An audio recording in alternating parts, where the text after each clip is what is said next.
नमस्कार. नमस्कार. हां, असा आवाज आला पाहिजे. अतिशय सुंदर अशा वातावरणामध्ये ज्ञानदानाचे आणि समाज जागृतीचे एक उत्तम काम या व्याख्यानमालेच्या माध्यमातून होत आहे. याबद्दल नक्कीच मी कौतुक करेन. उद्योग बँक माजी सेवक सांस्कृतिक मंडळ Solapur, rotary club of Solapur MIDC यांच्या संयुक्त विद्यमानं हा कार्यक्रम होत आहे. तेलुगू भाषिक जरी असलं तरी आपली संस्कृती जपणं आणि आपल्या सर्वच बांधवांना पुढे जाण्यासाठी बौद्धिक व्याख्यानमाला देणं ही संकल्पनाच नक्कीच कौतुकास्पद आहे.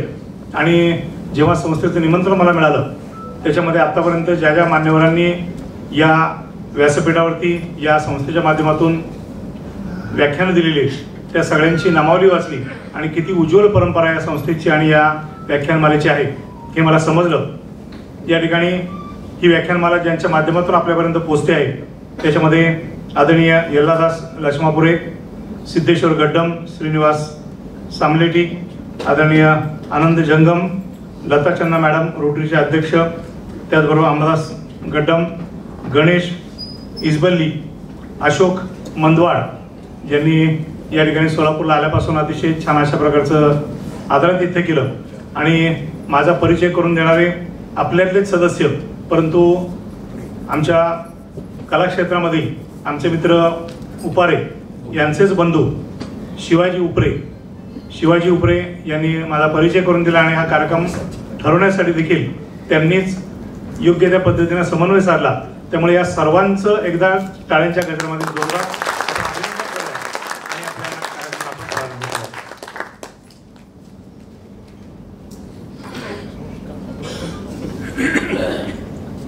रसिको माझा परिचय करून दिला. माझा जन्म आणि माझं शिक्षण पंढरपूरमध्ये झालं आणि त्यानंतर व्यवसायाच्या निमित्तानं, नोकरीच्या निमित्तानं मी पुण्यामध्ये मुख्याध्यापक म्हणून रुजू झालो आणि माझी शैक्षणिक वाटचाल देखील त्याच पद्धतीनं सुरू आहे. आणि परिचय करून दिला, अतिशय छान दिला. त्याचे थोडासा पुढचा परिचय मुद्दा मी सांगतो आहे की मुख्याध्यापकांचं संपूर्ण राज्याचं एक महामंडळ आहे ज्याच्यामध्ये आपल्या सर्वांच्या परिचयाचे सोलापूरचे जिल्हा परिषदेचे सदस्य म्हणून काम करणारे तानाजी माने आणि त्याचबरोबर सुभाष माने आमचे मार्गदर्शक आहेत. सुभाष माने यांच्या नेतृत्वाखाली आम्ही सर्वजण काम करतो आणि महाराष्ट्र राज्य माध्यमिक आणि उच्च माध्यमिक शाळा मुख्याध्यापक संघाचा राज्याचा प्रवक्ता म्हणून मी सध्या काम करतोय. ही झाली शैक्षणिक वाटचाल. परंतु माझा जो लहानपणापासून जपलेला छंद आहे तो छंद या कार्यक्रमाच्या माध्यमातून मी आपल्यासमोर सादर करतोय. कार्यक्रमाचं नाव आहे हास्यनगरी, अर्थात हसण्यासाठी जन्म आपला. व्याख्यानमाला म्हटलं की काहीतरी विषय पाहिजे आपल्याकडं आणि खरं तर आपल्या व्याख्यानमालेची कार्यक्रम पत्रिका मी पाहिली आणि या कार्यक्रम पत्रिकेमध्ये सर्वच वयोगटासाठी सर्वच वेगवेगळ्या विषयांना स्पर्श करणारे आपण मान्यवर मार्गदर्शक निवडले, व्याख्याते निवडले आणि या सर्व व्याख्यानमालेचा समारोप करण्याची जबाबदारी माझ्यावरती दिलेली आणि म्हणून मी माझ्या कार्यक्रमाला सुरुवात करते. माझा विषय आहे हसण्यासाठी जन्म आपला. खरं तर आपला जन्म कशासाठी असा प्रश्न विचारला की प्रत्येकाचं उत्तर वेगळं असतं. काही जण म्हणतात देवाच्या भक्तीसाठी जन्म आहे, मान्य. काही जण म्हणतात समाजाच्या सेवेसाठी जन्म आहे, मान्य. काही जण म्हणतात खूप ज्ञान जगामध्ये ते ज्ञान घेण्यासाठी, शिकण्यासाठी आपला जन्म आहे, मान्य आहे मला. देवाच्या भक्तीसाठी जन्म आहे, समाजाच्या सेवेसाठी जन्म आहे, खूप शिकण्यासाठी जन्म आहे. एवढं सगळं जरी खरं असलं तरी माझं म्हणणं मात्र तेच आहे, आपला जन्म कशासाठी? हसण्यासाठी जन्म आपला. आता एवढा हट्टाने हसण्यासाठी जन्म आपला म्हणायचं कारण काय? त्याचं कारण पण तसंच आहे. आपल्याभोवती अनेक प्राणी आपण बघतो. कुत्रा असेल, गाय असेल, गाढव असेल, मांजर असेल, या सगळ्यांना आपण बघतो. पण इथं बसलेल्यापैकी कोणी बघितलंय का मला सांगा बरं का? म्हैस खुदू खुदू हसत होती, बघितली कोणी? कुत्र गालातल्या गालात हसत होतं, मांजर पोट धरून हसत होतं, बघितलंय कोणी? नाही बघितलं. कारण हसण्यासाठी जी अक्कल पाहिजे, बुद्धी पाहिजे ती परमेश्वरानं फक्त एकाच प्राण्याला दिली आणि एवढी मोठी देणगी ज्या नशिबान प्राण्याला दिली तोच प्राणी माझ्यासमोर बसलेला आहे, तो म्हणजे तुम्ही आम्ही माणूस. देवाने आपल्याला एवढी मोठी देणगी दिली, एवढी मोठी देणगी दिली, पण आपण मात्र या देणगीचा वापर करणं विसरत चाललोय. सतत काहीतरी घडत असतं आणि कोणाला विचारा, अरे काय गडबड, काय धापड, अरे किती टेन्शन, इतकं टेन्शन की मेन्शन करायची सोय नाही. प्रत्येक गोष्टीचं टेन्शन. पाऊस पडला तरी नाही टेन्शन, नाही पडला तरी टेन्शन, मोटर चालू करायला गेलं तरी टेन्शन, लाईट चालू होईल का नाही त्याचं टेन्शन, लाईट चालू झाली किती वेळ टिकेल त्याचं टेन्शन. प्रत्येक गोष्टीमध्ये टेन्शन आहे. आणि मोबाईल टेन्शन आहे का नाही? आहे. सारखा सारखा फोन येतो म्हणून टेन्शन. 15-20 मिनिटं फोन नाही आला तरी पण टेन्शन. रेंज गेली का काय, व्हायरस आला का काय. म्हणजे प्रत्येक गोष्टीमध्ये टेन्शन टेन्शन चाललेलं आहे. आणि हे टेन्शन जे, या टेन्शनचाच दुसरा भाग जो आहे तो म्हणजे आपला विषय हसण्यासाठी जन्म आपला. खरं तर हास्य हा एक रस आहे. हे जर हास्य आपण बाजूला ठेवलं तर उरलं काय? दुःख, भीती, वेदना. आणि त्या घेऊन जगणं खूप अवघड आहे हे देवालाच माहिती आहे. त्यामुळे देवानेच या सगळ्या व्हायरस बरोबर हा हास्याचा अँटीव्हायरस आपल्या बरोबर दिलेला आहे. पण हा अँटीव्हायरस आजकाल आपण वापरणं विसरत चाललोय. हसण्याची गंमत आणि हसण्याचं महत्व मी तुम्हाला सांगतोय. संत मंडळी सांगतात हसना पुण्य आहे, हसाना महापुण्य आहे. डॉक्टर मंडळी सांगतात की हसण्यामुळे आपला आरोग्य चांगलं राहतं, आपलं आयुष्य वाढतं. नेमकं हसण्यामुळे होतं काय? तर एखादी गंमत आपण बघतो, ऐकतो आणि हसतो, तर ती गंमत ऐकणं, बघणं आणि हसणं याच्यामध्ये काही सेकंदामध्ये मेंदूपर्यंत त्या संवेदना पोहोचतात आणि मेंदूमध्ये एंड्रोफिन नावाचं एक रसायन पाजळतं, ज्या रसायनामुळे आपल्या मनावरचे ताणतणाव, दडपण सगळं दूर होतं आणि एक नवीन उत्साह आपल्याला मिळतो. आता हसण्याचं एवढं महत्व मी तुम्हाला सांगतोय, याचा अर्थ असा नाही की कधी कुठेही हसायचं. कारण एखादी महत्वाची मीटिंग चालली, कुणीतरी महत्वाच्या विषयावरती व्याख्यान देते आणि आपल्याला एखादा विनाकारण कारण नसताना हसायला आला तर हाताला धरून त्याला बाहेर पोच करावा लागेल.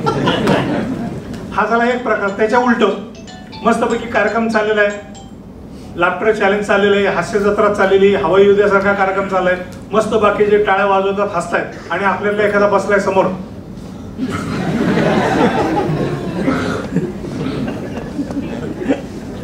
तर बाकीचे म्हणतील बहुतेक याला काही समजत नाही बरं. त्यामुळं गंमत समजली, पटकन हसलंच पाहिजे.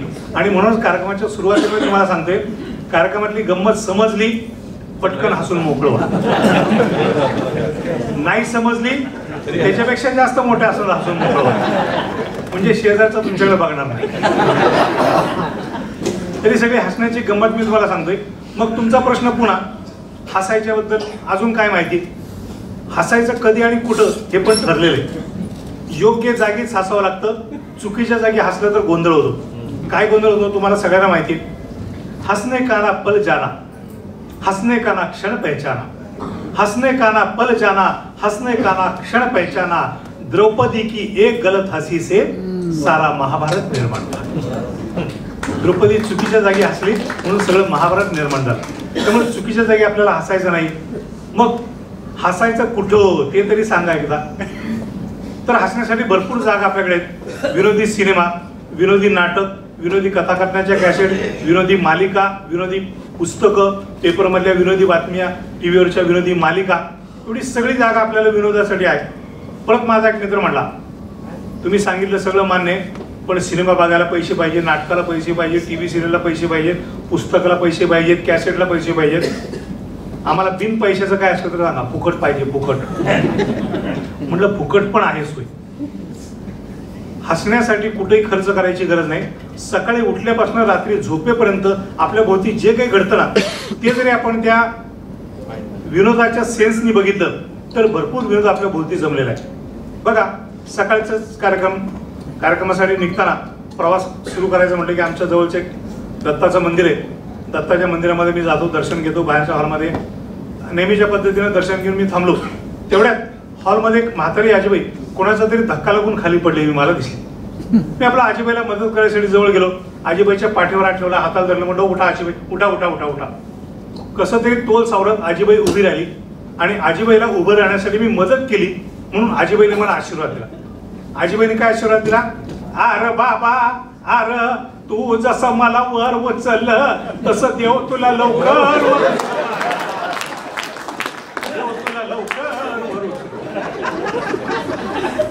आता मी काही वर जावा असं आजीबाईला वाटत नव्हतं, पण सहज एक बोलायची पद्धत म्हणून आजीबाईने आशीर्वाद दिला आणि तुम्हाला आणि मला पटकन आशीर्वाद.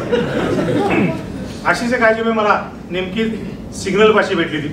तर सिग्नल आपल्या रंगात काम करत होता, लाल, पिवळा, हिरवा.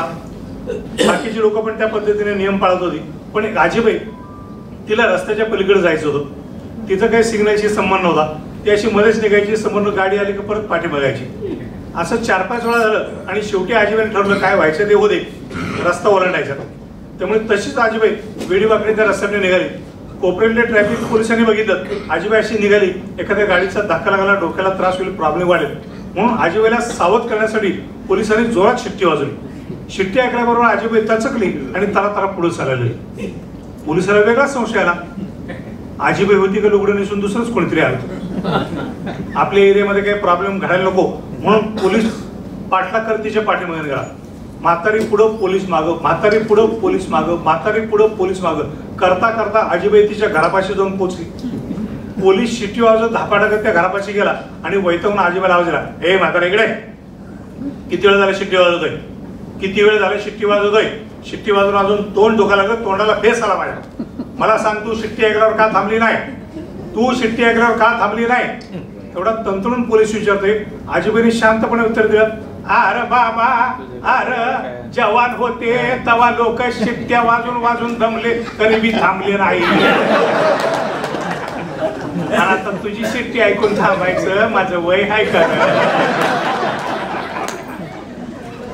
जेवढ्या जोरात पळून गेला त्याच्या डबल रिवर्स मारले. आजीबाईच्या डोक्यात कुठली शिट्टी, पोलिसाच्या डोक्यात. बघा, सहज कुठेही अशी गमती घडत असतात. कार्यक्रमाच्या निमित्ताने प्रवास करावा लागतो. प्रवासामध्ये तर अनेक अनुभव येतात. बऱ्याच वर्षापूर्वीची गोष्ट आहे. एका छोट्या गावामध्ये माझा कार्यक्रम होता. मी आपल्या त्या गावामध्ये पोहोचलो. आजच्यासारखं बाटलीबंद पाणी बिसलेले प्रकार काही त्यावेळी नव्हता. तरी पण म्हटलं कार्यक्रम सुरू होण्याच्या आधी जरा चहा प्यावा आणि मग पुढे जावं. समोरच्या एका छोट्या हॉटेलमध्ये बसलो. तिथं काम करणाऱ्या मुलाला बोलवलं, ए बाळीकडे एका ग्लासमध्ये स्वच्छ पाणी घेऊन ये. जर पाणी खराब असलं तर आवाजाला त्रास होतो, बोलता येत नाही. एका ग्लासमध्ये स्वच्छ पाणी घेऊन. त्याला 3 वेळा सांगितलं एका ग्लासमध्ये स्वच्छ पाणी घेऊन. पण त्यानं आपली खानदानी पद्धत सोडली.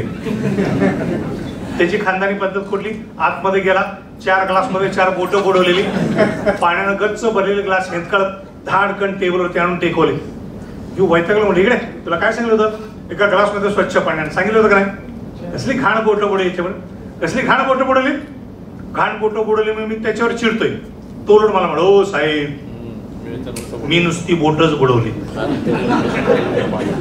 मी नुसती बोटच बुडवली, मला पाणी देणारा 8 टाकीत उतरून पाणी देतोय, आज जाऊन बघा. तीर्थ प्यायचं का म्हणलं, चल पाणी नको अजिबात. एक मस्तपैकी गरमागरम चहा घेऊन ये. गरमागरम चहाची ऑर्डर दिली. एक 5 मिनिटात त्यांनी चहाची कप बशी टेबलवरती आणून टेकवली. मी कपातला चहा गार करण्यासाठी मध्ये बशीमध्ये उठला आणि तेवढंच माझं लक्ष चहाकडे गेलं आणि एकदम किळस आली. एकदम किळस आली कारण त्या चहात एक माशी पडली. वैतागलो, चिडलो. अरे म्हणलं इकडे काम करता का झोपा करता. अरे ते पाण्याचा गोंधळ तसा केला, आता इथं चहा देवा गोंधळ करून ठेवला. हे बघ चहात माशी पडली, दिसली का, दिसली का चहात माशी पडली. बघ तावातावानी चहात पडलेली माशी मी त्याला दाखवते. त्यांनी माशी बघितली म्हणत, साहेब गंमतच झाली राव. अरे म्हटलं चहात माशी पडली, मला कसं कसं होते, तुला गंमत काय वाटते. तो म्हणला, नाही साहेब तोच विचार करतोय मी, एवढ्या माशा काढल्या,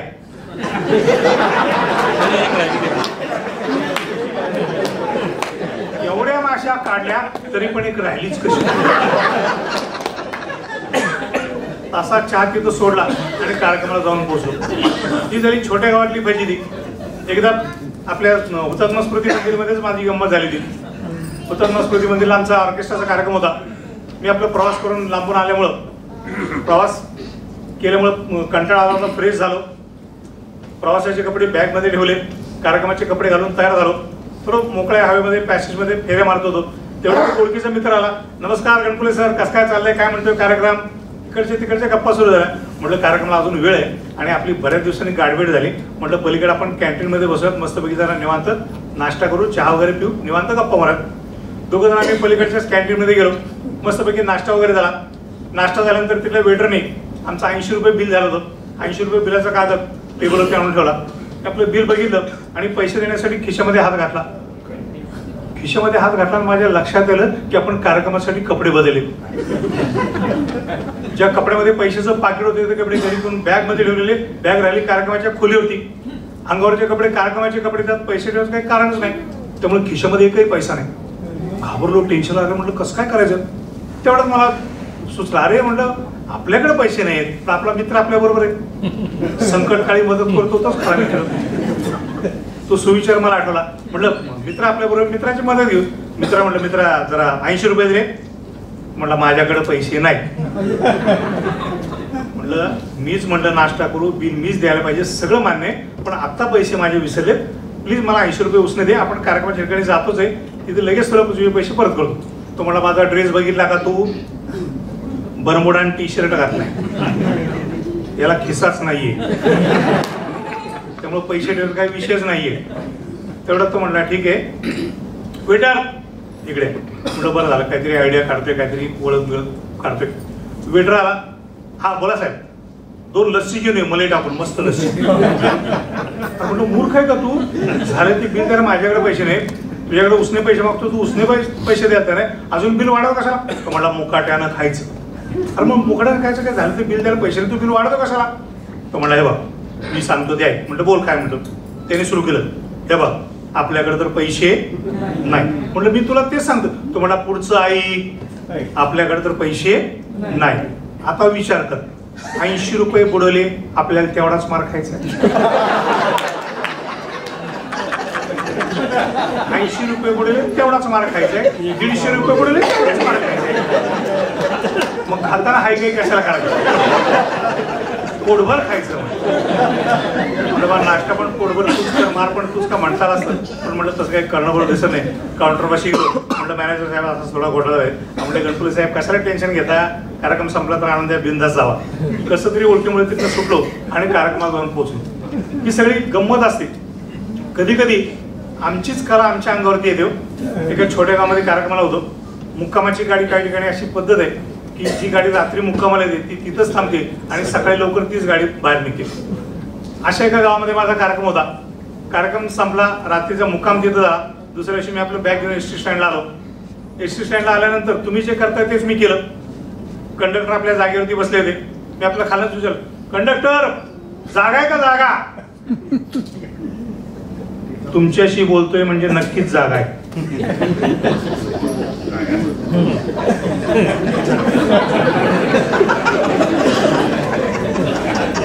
तुमच्याशी बोलतोय म्हणजे नक्कीच जागा आहे. ते म्हटले तुम्हाला जोक करता येतो का, आम्हाला पण करता येत नाही. मी त्याला विचारलं मला बसायसाठी सीट पाहिजे, जागा पाहिजे. त्याने बरोबर वेगळ्या पद्धतीने उत्तर दिलं. ही अशी गंमत पटकन जाता जाता घडत असते. आपण माणसं एकमेकाशी बोलतो, या बोलण्यातलीच गंमत आहे. रेल्वे स्टेशनला पहा, अनाउन्समेंट करतात, किती छान बोलतात. कृपया इकडे लक्ष असू द्या, प्लॅटफॉर्म क्रमांक 1 वरील गाडी पुण्याहून पुढे जाणारी भुवनेश्वर एक्सप्रेस आहे. काय जे असेल स्पष्ट बोलतात, त्याने बोलत राहावं आणि आपण ऐकत राहावं असं वाटतं रेल्वे स्टेशनला. त्याच्या पलीकडे असतं आपलं एसटी स्टँड, तिथे पण बोलतात. पण काय बोलतात ते आधी सांगतो, ऐकायला कसं येते ते नंतर सांगतो. समजा सोलापूरच्या स्टँडला आपण गेलो, सूचना असते MH 129714 सोलापूर पुणे गाडी लागलेली. पुणे अनाउन्समेंट आपल्याला अशी ऐकायला मिळते. आपल्याला कशी ऐकायला मिळते, MH 129714 MH 129714 सोलापूर पुणे लागलेली आहे.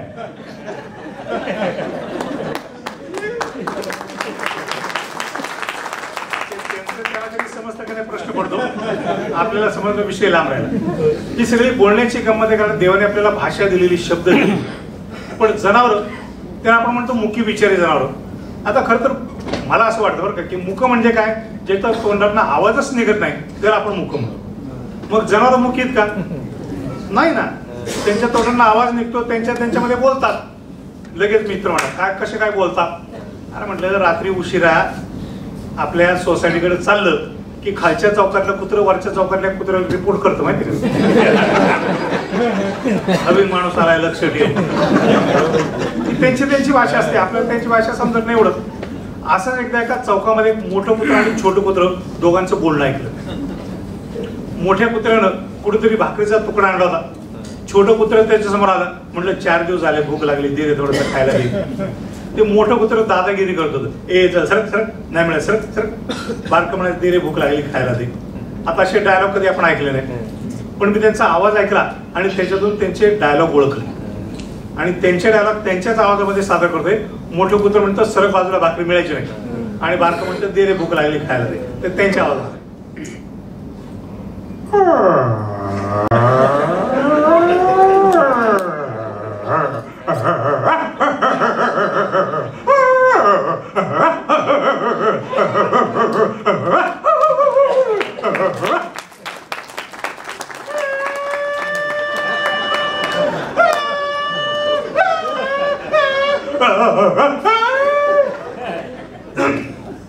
त्यांचं बोलणं चाललं होतं, त्यांचं बोलणं मी ऐकतोय, त्या कुत्र्यांच्या लक्षात आलं. भाकरीचा तुकडा तिथंच सोडला, दोन्ही कुत्री माझ्या पाशी भोंगा सर.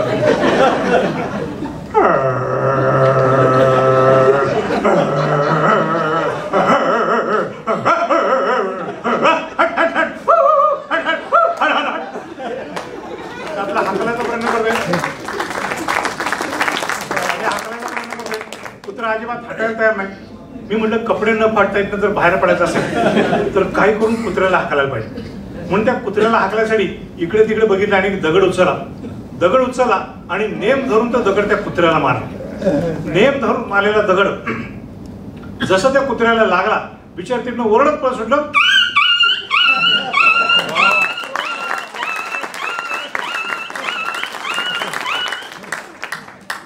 चौकाच्या पलीकडे ही सगळी आवाजाची गंमत आहे. मगाशी मी रेल्वे स्टेशनचं नाव घेतलं. रेल्वे स्टेशनवरती आपण जातो. आजचा जमाना बदललाय. पूर्वी आपली रेल्वे चालायची दगडी कोळशावरती, आज ती चालते डिझेलवरती किंवा लाईटवरती. आजच्या रेल्वेचं मशीन वेगळं आहे. बटन दाबले की गाडी स्पीड पकडते आणि फास्ट निघून जाते.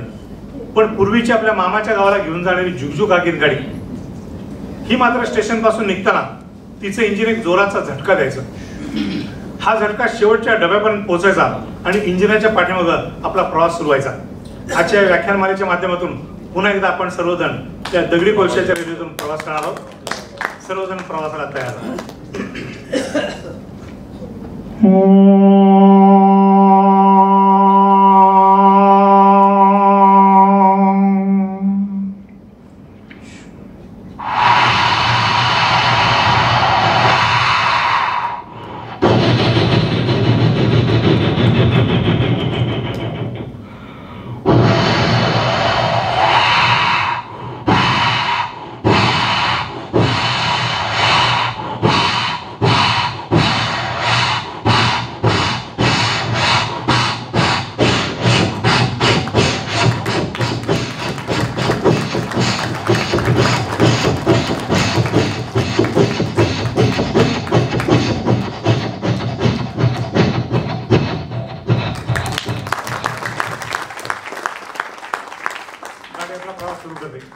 हीच गाडी गावापासून जशी जशी लांब जाते तसा तिचा वेग वाढतो आणि वेग वाढला की तिचा आवाज बदलतो. हीच गाडी जेव्हा पूर्ण वेगात चालते तेव्हा तिचा आवाज फुल स्पीड ट्रेन.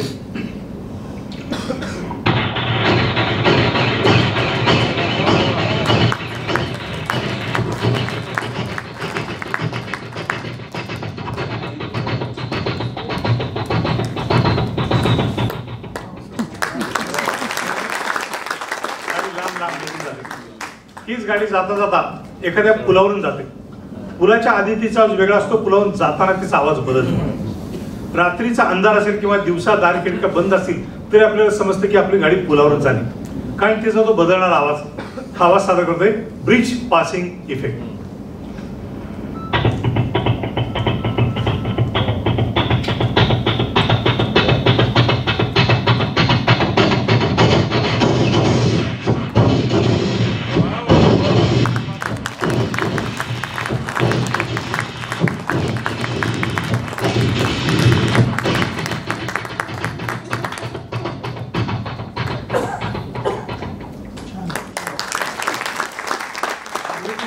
साधी गाडी, पॅसेंजर गाडी, ही गाडी जाताना समोरून एखादी सुपर फास्ट गाडी आली तर मात्र आपली गाडी आपला रूळ बदलते.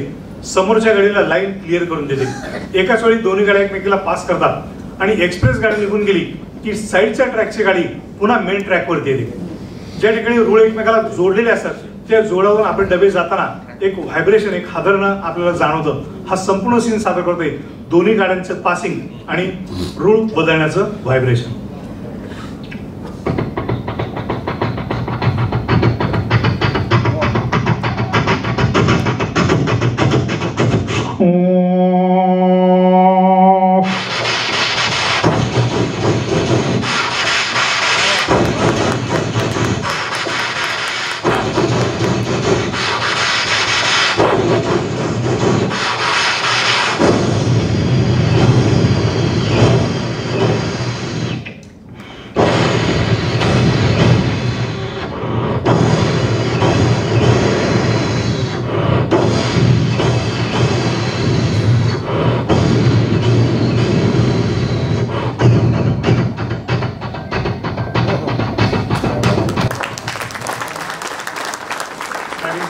मामाच्या गावाच्या मुक्कामाला जाऊन पोहोचते.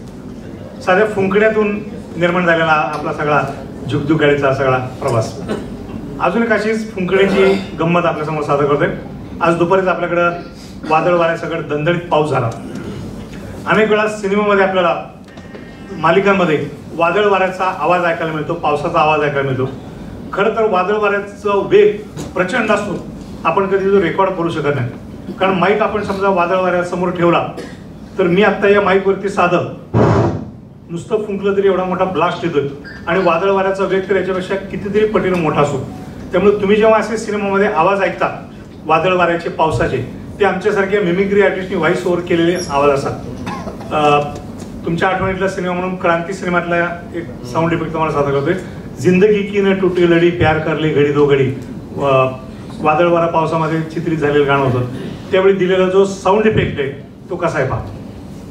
वादळ वारं आणि त्याचबरोबर थोडासा पावसाचा शिंकावा त्या साऊंड इफेक्ट मध्ये.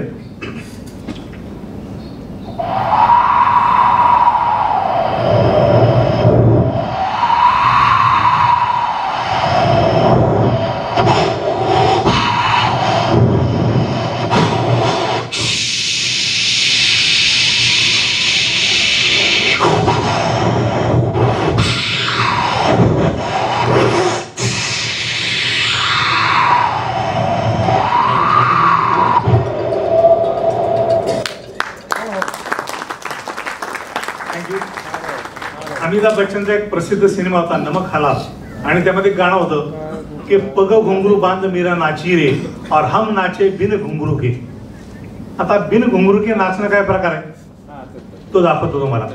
आता इथे कोणी डान्स करणार नाहीये, कोणी पायामध्ये घुंगरं बांधलेली नाहीयेत. पण समजा घुंगरं बांधून कोणी आली तर ती आलेली चाहूल आपल्याला लागेल, ती कशी लागेल पहा.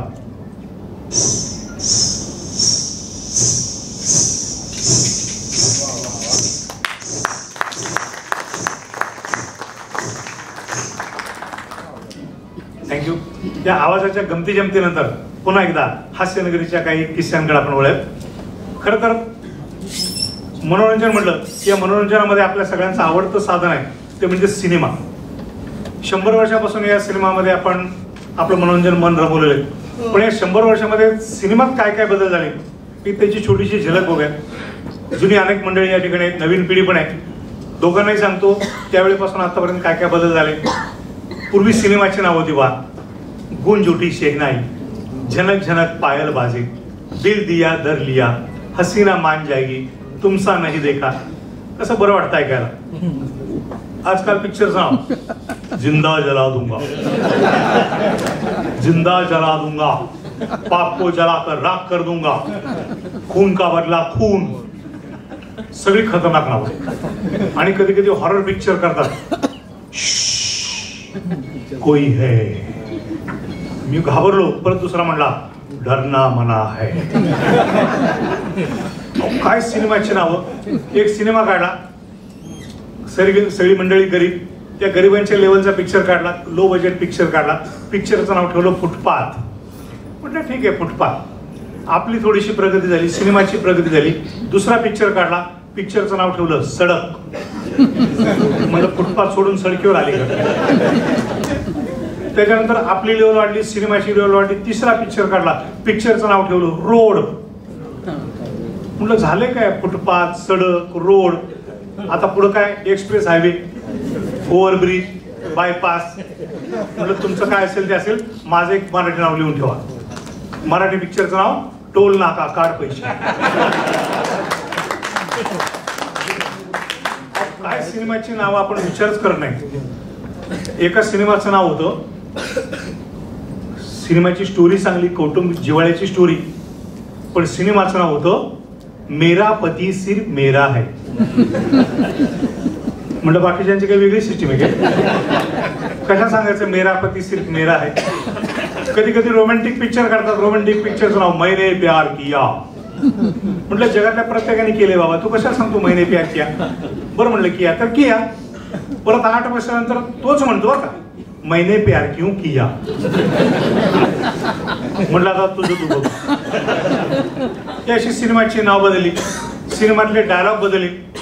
जुन्या सिनेमामध्ये हिरो आणि हिरोईन एकमेकाशी बोलायचे, त्यांची बोलायची पद्धत कशी, हातामध्ये गुलाबाचं फुल घेऊन हिरो उभा, समोरनं हिरोईन यायची. हिरोईन दिसली की बोलणं सुरू व्हायचं, राधा मेरी तरफ से गुलाब का फूल तुम्हें ले लो. नहीं तुम्हारी तरफ से फूल नहीं ले सकते. अरे शर्माने की क्या बात है, 2 महीने के बाद अपनी शादी है. हाँ 2 महीने के बाद शादी, लेकिन उससे पहले मैं फूल नहीं ले सकती. अगर अब्बा जान को पता चला तो उनको कितना बुरा लगेगा. रोमॅन्टिक सीन मध्ये पण रडायला सुरुवात व्हायची. पण आजकाल तसं नाही. आजकाल हिरो हातामध्ये गुलाबाचं फुल घेऊन उभा, समोरनं हिरोईन येते, जशी हिरोईन जवळ येते हिरोईनला जाम पकडतो, गुलाबाचं फुल कुठं गायब होतं तपास लागत नाही. आणि मग जसे सिनेमातले हिरो आणि हिरोईनचे डायलॉग बदलले तसे आपले पण डायलॉग बदलले. मी जेव्हा शाळेमध्ये जात होतो मला कोणी बोलल, ए बाळीकडे, हा नाव सांग तुझं नाव सांग. माझं नाव महेंद्र मधुकर गणपुले, घर नंबर 1827, उमदे गल्ली, पंढरपूर, जिल्हा सोलापूर. काय गल्लीवर नाव, पत्ता, सोसायटी, अपार्टमेंट असायला पण सांगून मोकळायचे. आता नाही तसं.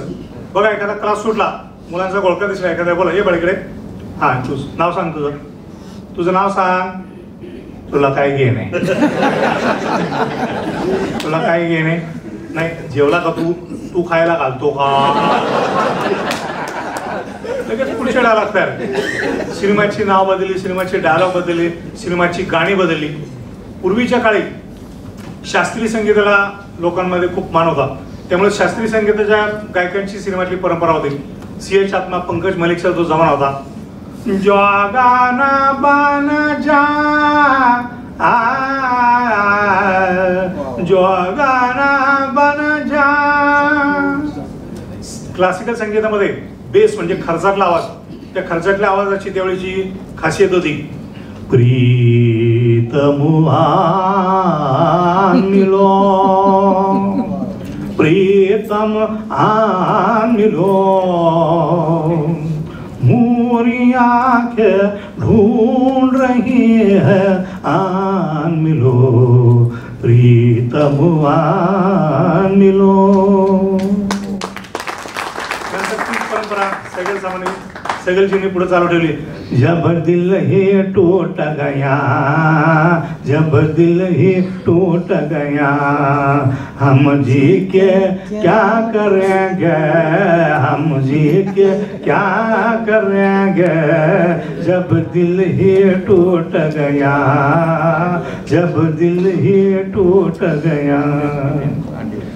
दर्द भरे गीत ही त्यावेळची सिनेमाची जास्त आवडीची गोष्ट होती. त्यामुळं किशोर कुमार त्यांची पण सुरुवात दर्दभरीत झाली. त्याच्या आधी मुकेशजींच्याबद्दल अनाउन्समेंट करताना प्रत्येक म्हणतो दर्दभरे गीतों के शहनशाह मुकेश जी के अंदाज में. मी म्हटलं दर्दभरे गीतों की जरी शहनशाह असले तरी मुकेशजींची सगळीच गाणी दर्दभरी नाहीत. काही गाणी अशी आहेत की जी आजही प्रत्येक गॅदरिंगला आणि गेट टुगेदरला चालतात. तसंच आहे मुकेशजींचं गाणं, चांद सी महबूबा हो मेरी कब ऐसा मैंने सोचा था, हाँ तुम बिल्कुल वैसी हो जैसा मैंने सोचा था, हाँ तुम बिल्कुल वैसी हो जैसा मैंने सोचा था.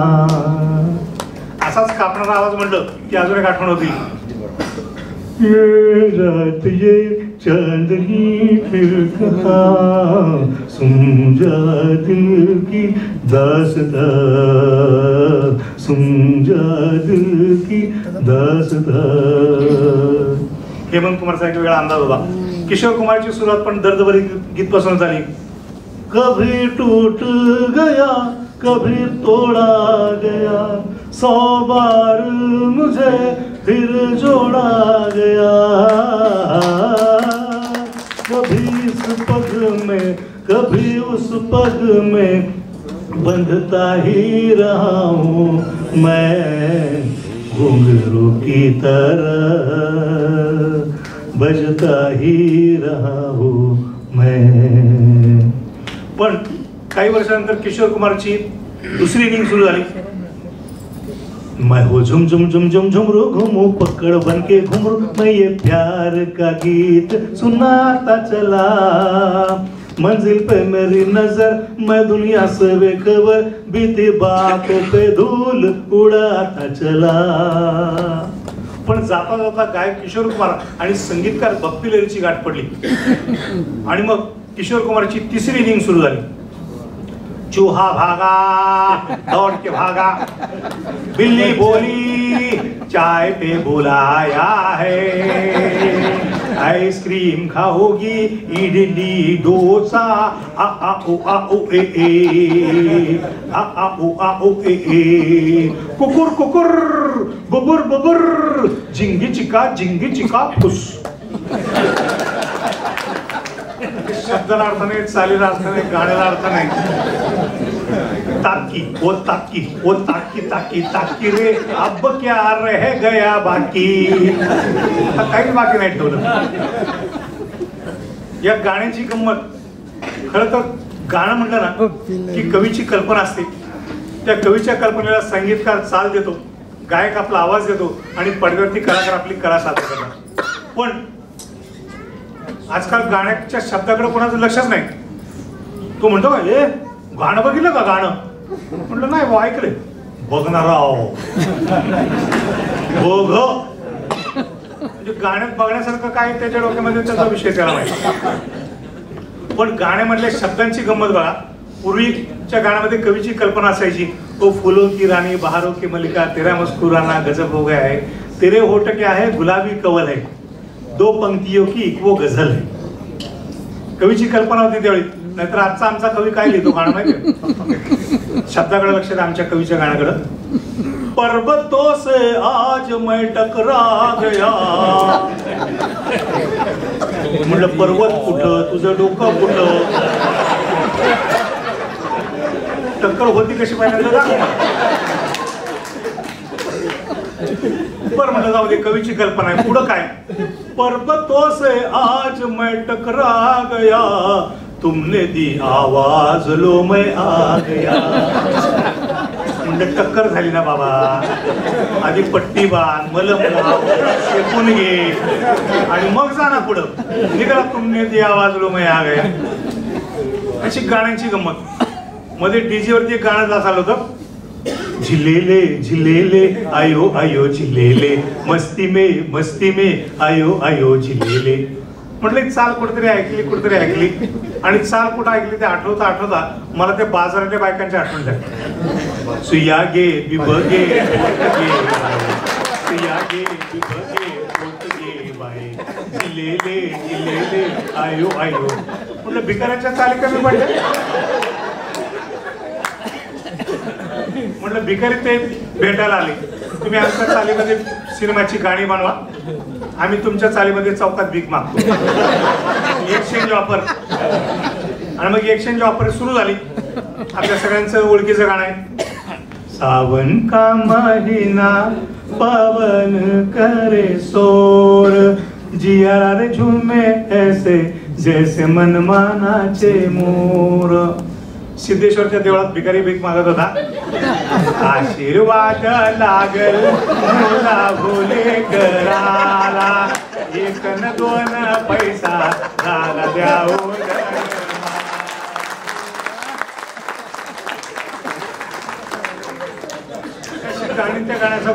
अहो काय त्या शब्दाला लॉजिकच नाही. बघा तुम्हाला पटतंय बरं का.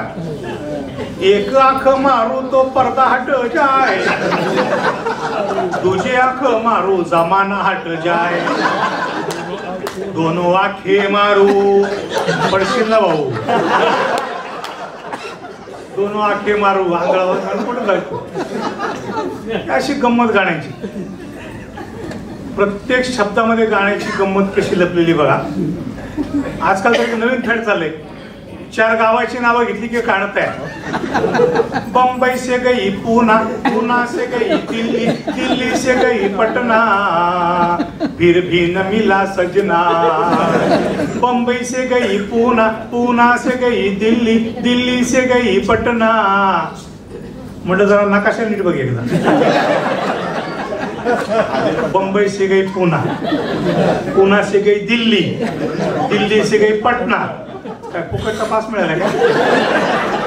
उलट सोलट हिंडायला. पण हिंडायचंय कुठं? नावं घ्यायला काय बिघडलं? नावं घेऊन मोकळे गाणं तयार. अजून एक असंच गाणं.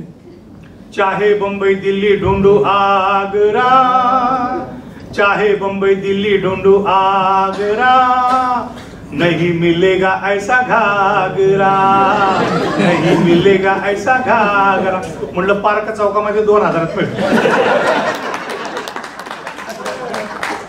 मुंबई दिल्ली आग्रा हिंडायची गरज आहे. तेवढ्या पैशामध्ये डझनभर घागरे येतील ना. पण हिंडायचे कुठे आपल्याला?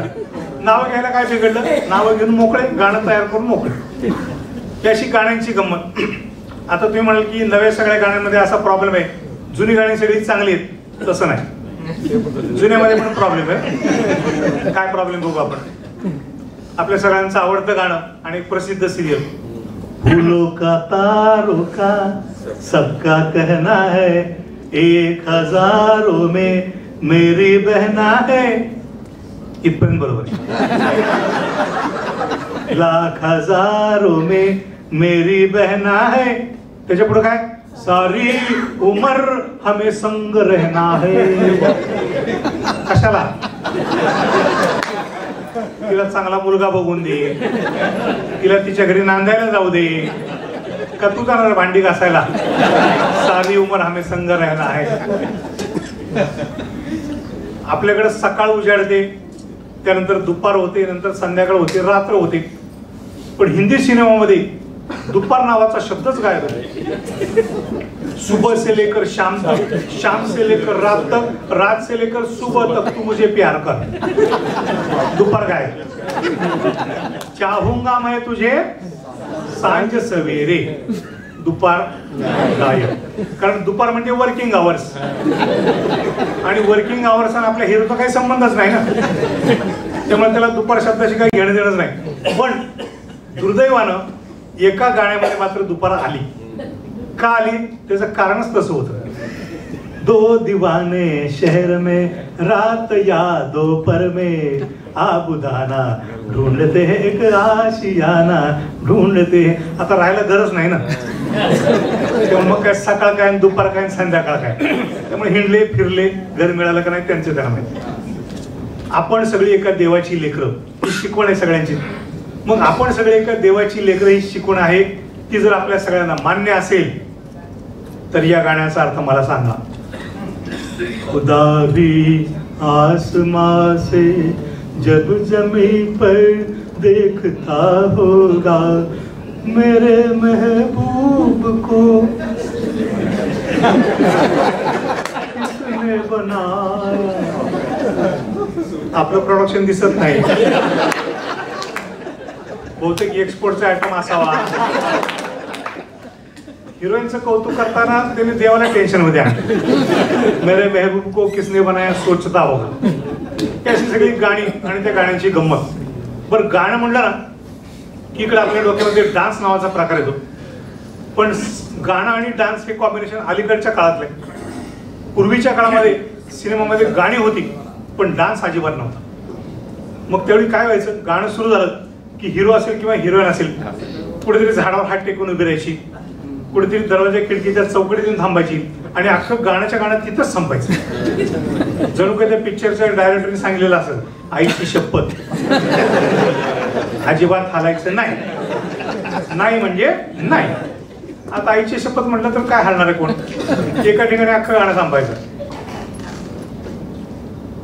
आवाज दे कहाँ है दुनिया मेरी जवां है, आबाद तुम कहाँ हो बर्बाद मैं यहाँ हूँ, दुनिया मेरी जवां है, आवाज दे कहाँ है कहाँ है कहाँ.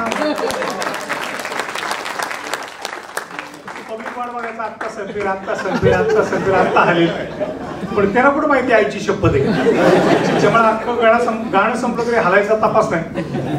त्यानंतर आता सगळा माझ्या जन्माच्या आधीचा विषय. त्यामुळे मी कल्पना केली की कलाकारांनी वाद घातला असेल.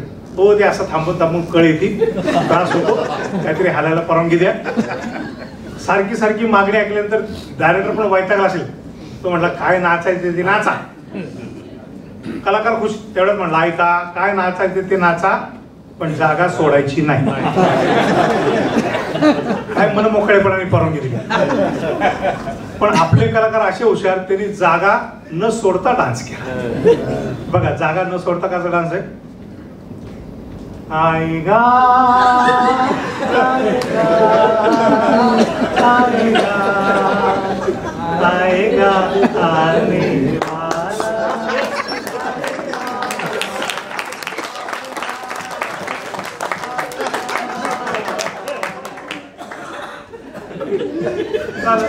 जागा न सोडता डान्स सुरू झाला. त्यानंतर पुन्हा चर्चा झाली.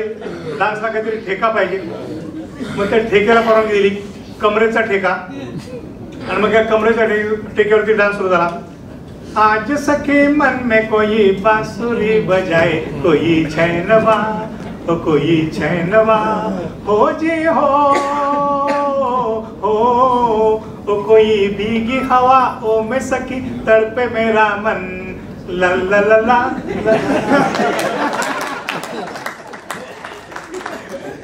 काहीच हालत नव्हतं. त्याचा ठेका सुरू झाला. पब्लिक खुश. मग कमरेचा ठेका सुरू झाला. हा छोटा ठेका होता. नंतर त्याचा मोठा ठेका झाला.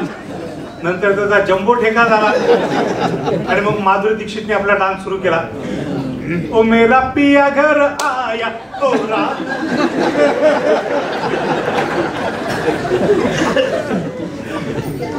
इथून पुढं मूग आणि आयोडेक्सचा खर्च वाढला. ओ आ आऊच. एक कंबर लचकाची डान्स सुरू झाले. त्यानंतर हात पुढे यायला लागले. जोरजोरात उड्या मारायला सुरुवात झाली. तुम्हें और क्या दो मैं दिल के सिवा, तुम्हें और क्या दो मैं दिल के सिवा, तुमको हमारी. ते सगळे हात पुढे यायला लागले. उड्या मारायला सुरुवात झाली. डान्स बदलले. आणि डान्स बदलता बदलता कुत्र्याची आणि गाढवाची डान्स. काहीतरी काय बोलता लगेच एवढी वर्ष आम्ही पिक्चर होते. कुत्र्या गाढवा कधी डान्स असतो. पण वेस्टर्न म्युझिक मध्ये ट्विस्ट नावाचा एक प्रकार आला. त्यामध्ये कुत्र्या गाढवाची स्टाईल सुरू झाली. जिंदगी में प्यार करना सीख लो जी. खड्डे पाडायला सुरुवात. जिसको जीना है मरना सीख लो जी. झिंग जागे जू. ती माती उकरायला सुरुवात झाली. झिंग जागे जू. कुत्र्याचे गाढवाचे डान्स सुरू झाले. डान्स बदलले.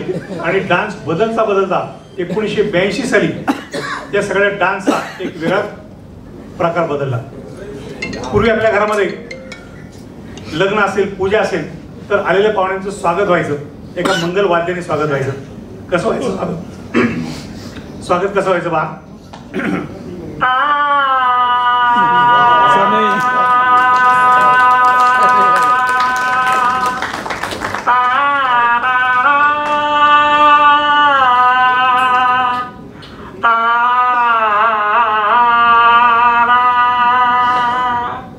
एक छान प्रसन्न वातावरण निर्माण व्हायचं. पण आजकाल घरामध्ये लग्न असो किंवा पूजा असो, सणेवाले कुठं नाहीत, बँडवाले कुठं गायब झाले ते माहित नाही.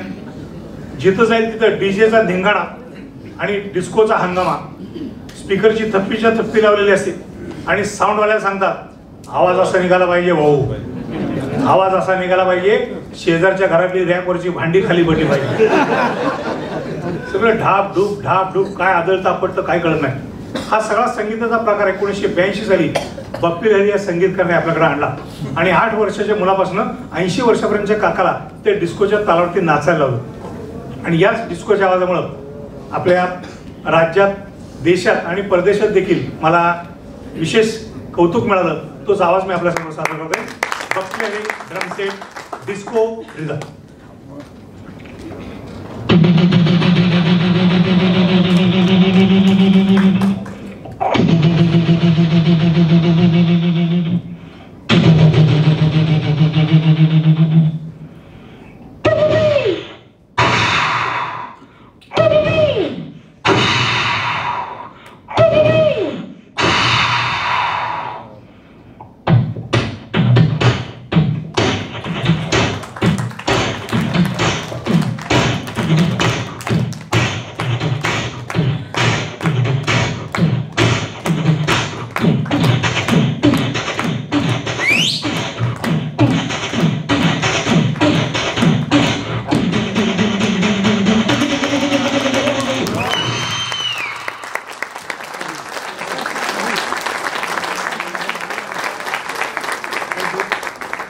डिस्कोचा ठेका सुरू झाला आणि मग या डिस्कोच्या तालावरती आपल्या लग्नातल्या वरातीमध्ये डान्स सुरू झाला. साधा डान्स आहे, इकडे म्युझिक चालू, इकडे डान्स चालू.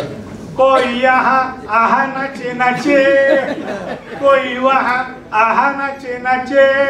जमलेली पाहुणे मंडळी आव्वा आव्वा आव्वा आव्वा, हे आपणच नाचायचं आणि आपल्याला आव्वा आव्वा करायचं. तोही प्रकार संपला. त्याच्यानंतर अजून एक नवीन डान्स आला, ब्रेक डान्स. मी त्याला नाव दिलं पॅरालिसिस डान्स. ते डान्स करतात का पॅरालिसिसचे पेशंट चालले कळत नाही.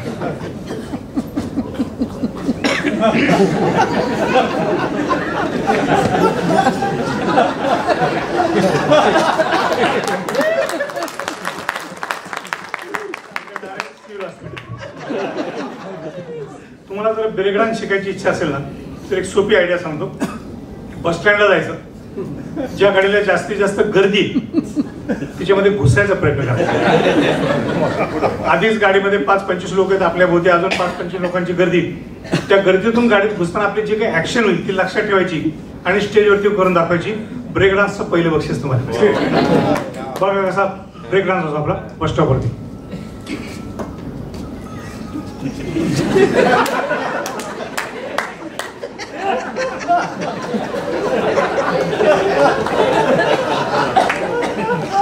ब्रेक डान्स म्हटलं, हा ब्रेक डान्स झाला. त्यानंतर गिअर डान्स होईल एखाद वेळेस, फर्स्ट सेकंड थर्ड टॉप खारकूट.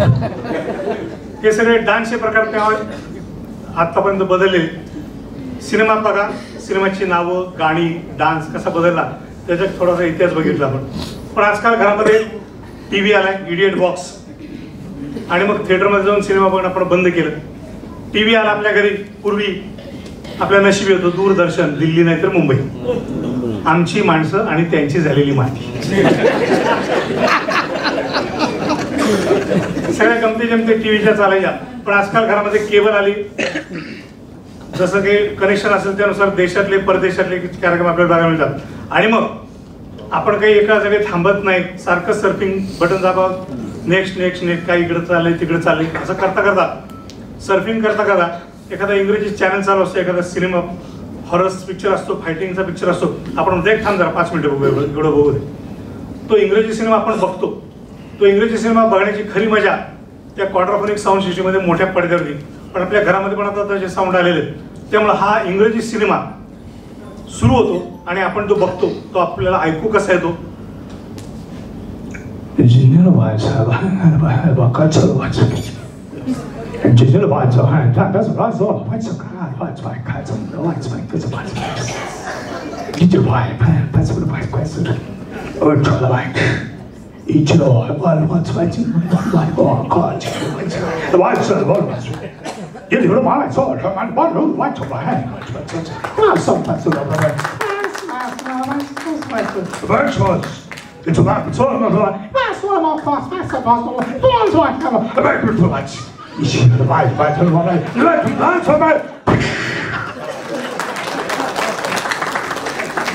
कोण कोणाला कशासाठी मारतं काही समजत.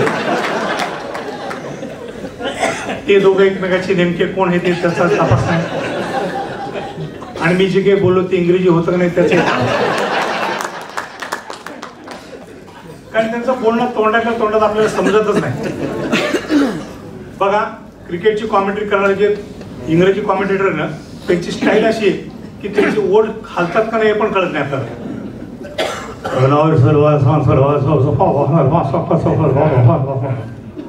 दाताला टेकवल्यावर दात सुद्धा उचलत नाही असं मारत. आणि त्याच्या उलट आपलं इंग्रजी हो, where are you going now. ऐकायला जरी नाही आलं ना तरी त्याच्यावर ओळख, असं आपलं इंग्रजी. आणि आपलं असं इंग्रजी शिकवायला सुरुवात झाली 2000 साली. त्याला टायटल दिलं पहिलीपासून इंग्रजी. छान शिकवायचं कोणी, त्याच गुरुजींनी शिकवायचं. त्याच गुरुजींनी शिकवायचं. मग आपल्या गुरुजींनी शिकवत केली सुरुवाला. कॉर्पोरेशनच्या शाळेमध्ये तास चालला होता. बाहेर मी चाललो होतो, आवाज आला, पोरांनो टेक डाऊन. सेमी 50-50 लिवा. BICYCLE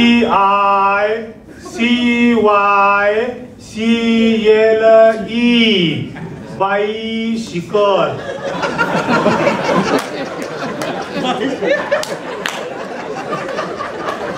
काय म्हणले, बाई शिकला. मग बाबांनी शिकायचं नाही काय? तसं नाही. बाई शिकल म्हणजे पायडलची सायकल. मध्ये मध्ये बोलू नका. नेक्स्ट लिवा. ABOUT about. काय म्हणले, अबाऊट. झालं वा, तुम्हीच म्हणले ना अबाऊट म्हणून. असलं इंग्रजी. आणि असं इंग्रजी शिकून शिकून एका लेकराने नेमकी शाळेच्या तपासणीच्या दिवशीच गंमत केली. साहेब आले शाळेमध्ये. त्याने म्हटले, सर मुलांची तयारी झाली? Yes sir. All colours? Yes sir. All numbers? Yes sir. All flowers? Yes sir. सगळं येस सर येस सर म्हणले. साहेब म्हणले, मी जरा मुलांची टेस्ट घेतो. साहेबांनी मुलांची टेस्ट घ्यायला ठरवलं. एका मुलाला म्हटलं स्टँड अप. त्याला उभं केलं आणि साहेबांनी त्याला सूचना दिली, read the numbers on the blackboard. साहेबांनी खडवरती 4 नंबर लिहिले, 70, 82, 89, 99. आणि ते लेकरं म्हटलं stand up, read the numbers on the blackboard. ज्याला उभं केलं बिचारा जिभेमध्ये जड होता. जिभेमध्ये बिचारा जड होता. फळ्यावरचे 70, 82, 89, 99 त्यांनी वाचले. ते त्याच्या स्टाईलमध्ये शेवंती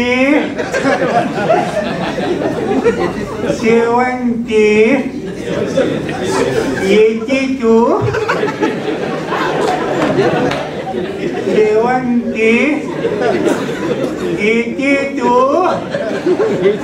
89 नाही तर नाही.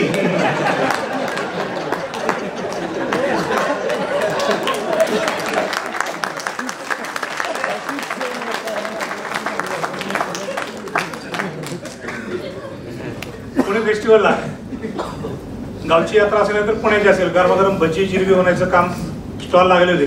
पुणे फेस्टिवलला एक परदेशी मित्र आला. फिरता फिरता त्याने ते जिलेबीवाल्याचं काम चाललेलं बघितलं. त्याला ते उत्सुकता वाटली, परदेशातल्या लोकांना जिलेबी काही प्रकार मानले. थेट आम्ही त्या भट्टीवाल्यापाशी गेलो. मला त्याच्याशी बोलायचं. Excuse me, please tell me what is this.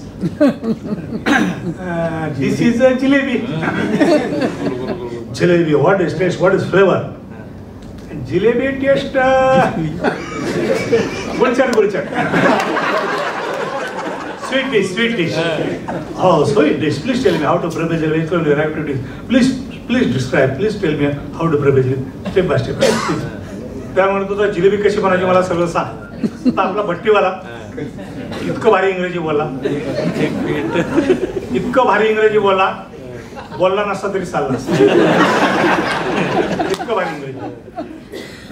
Jalebi do एकदम सिंपल. इन स्टार्टिंग टेक भगुल. Bagula means big pot. Big pot. In big pot, liquid maida.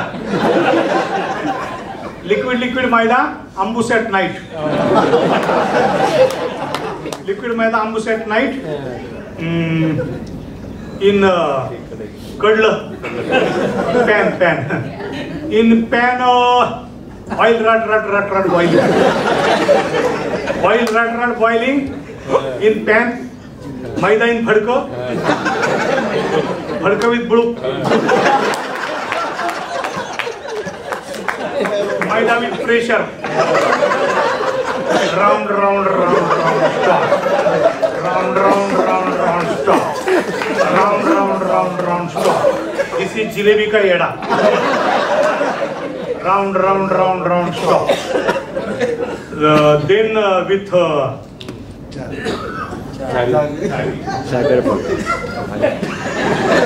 with Zara. You don't know Zara? Simple. It is a big spoon with buluk. It is Zara. With Zara, round up, down, palti. Round up, down, palti. Okay, both sides. Then round up and down in separate patila. In separate patila, already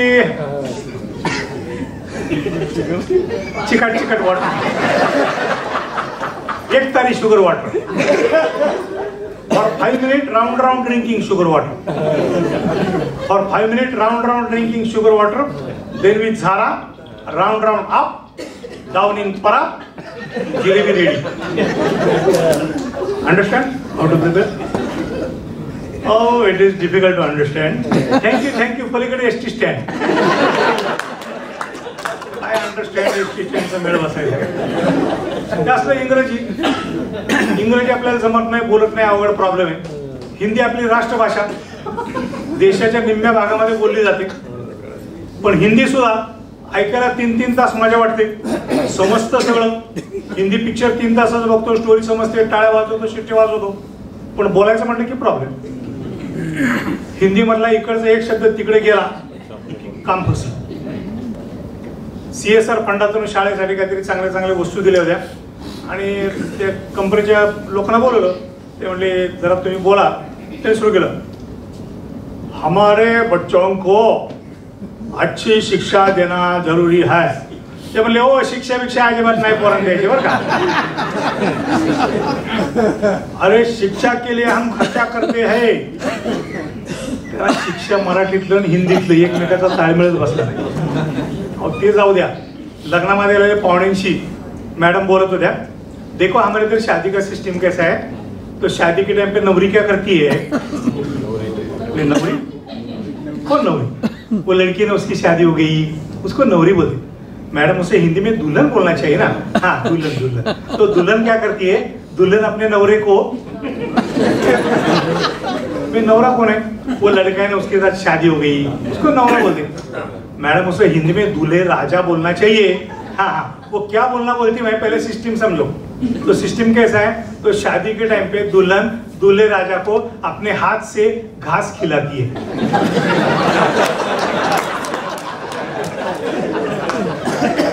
क्या करती है, दुल्हन दूल्हे राजा को अपने हाथ से घास खिलाती है. मी म्हटलं मॅडम घास म्हणजे गवत. नहीं वो घास नहीं, चावल में वरण कालव के, चावल में वरण कालव के गोळे गोळे करके मुंह में डालते, वो घास. हे असलं मराठीतला घास वेगळा, हिंदीतला घास वेगळा. एकाला विचारलं, म्हटलं साधं एक वाक्य तेवढं जरा हिंदीमध्ये करून सांगतो का. म्हटलं लगेच. म्हटलं त्याला पाठवलं, मला नाही पाठवलं, एवढं हिंदीमध्ये सांग. म्हटलं सिंपल है, उसको भेजा, मेरे को नहीं भेजा. इसीलिए नहीं भेजा तुम. पार्टीमध्ये आलेल्या बाकीच्यांशी बोलायची एक पद्धत असते. एकीने विचारलं, मॅडम नमस्ते, कैसे आपके बाल बच्चे? बाल सर पे बच्चे घर पे. फटाकन उत्तर देऊन मोकळे. मराठीची गंमत, हिंदीची गंमत, इंग्रजीची गंमत या सगळ्या भाषेच्या गमती जमती आपण बघितल्या. आपलं सोलापूरचा टोन तर फेमसच आहे, प्रत्येक ठिकाणचं वेगवेगळं पूर्ण. पण ही बोलण्याची गंमत आणि शब्दांची गंमत आपण मगापासून ऐकत होतो. गाणं, या गाण्याच्या पण गमती जमती असतो. कधी कधी कलाकार आपल्या तयारीनं पूर्ण जातात, कार्यक्रम सादर करतात, पण कधी कधी समोरनं फरमाईश येते आणि ती फरमाईश कलाकाराची फजिती करते. 2च मिनिटापूर्वी एक सहज विषय आठवला म्हणून सांगतो. एका ठिकाणी सुप्रसिद्ध बासरीवादक मुरलीजी यांचा बासरी वादनाचा कार्यक्रम होता. सुप्रसिद्ध बासरीवादक मुरलीजी यांच्या बासरी वादनाचा कार्यक्रम होता.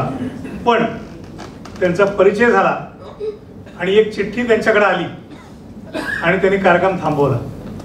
ते म्हणले, का कार्यक्रम करत नाही? ते म्हणजे पहिलीच फरमाईश आली, नको वाजवू श्री हरी मुरली. सहज कधी कधी गंमत शब्दातून घडत असेल. एकदा मात्र संतवाणी अभंगवाणीचा कार्यक्रम होता. आपल्या परिसरामध्ये पण छानपैकी पंडितजींच्या आवाजामध्ये त्यांना मानणारे कलाकार असतात. असं एक संतवाणी अभंगवाणीचा स्थानिक कलाकाराचा कार्यक्रम होता. आता ओपन कार्यक्रम म्हटले की इकडचे तिकडची कोणी मंडळी येतात, त्यांच्या मनामध्ये डोक्यामध्ये काय असेल ते पटकन कधी कधी पूर्ण करावं लागतं. मस्तपैकी संतवाणी अभंगवाणी रंगात आलेली. तेवढ्याच समोर, ओ जोशी बुवा, देवाचे गाणे बंद करा, देवाचे गाणे बंद करा, पिक्चर मधलं गाणं झालं पाहिजे. फिल्म का नाम हम, गीत के बोल जुम्मा, जुम्मा दे दे. तर मंडळाच्या लोकांनी बघितलं, याच्या नादी लागण्यात काय अर्थ नाही. ते म्हणले, त्याची फरमाईश पूर्ण करा, तो पुढे निघून जाईल, पुढचा कार्यक्रम येईल, नंतर शेवटपर्यंत त्रास दिला, आपला कार्यक्रमच होऊ देणार नाही. तर मंडळाच्या लोकांनी सांगितलं, म्हटलं तर आपला भीमसेन जोशींचा शिष्य म्हणून आपण, त्याने त्याच्या पद्धतीने त्याची फरमाईश पूर्ण केली. बघा, जुम्मा चुम्मा दे दे.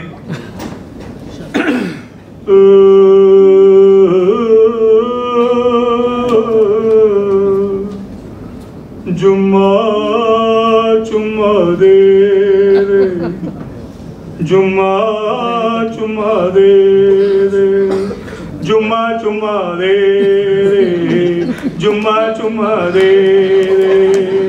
जुम्मे का तवादा, जुम्मे का तवादा, जुम्मा है आज, चुम्मा दे दे, चुम्मा दे दे, जुम्मा चुम्मा दे दे, जुम्मा चुम्मा दे दे, जुम्मा चुम्मा दे दे, जुम्मा चुम्मा दे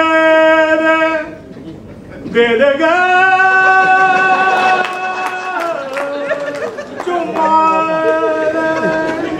जुम्मा चुम्मा दे दे, जुम्मा चुम्मा दे दे, जुम्मा चुम्मा दे.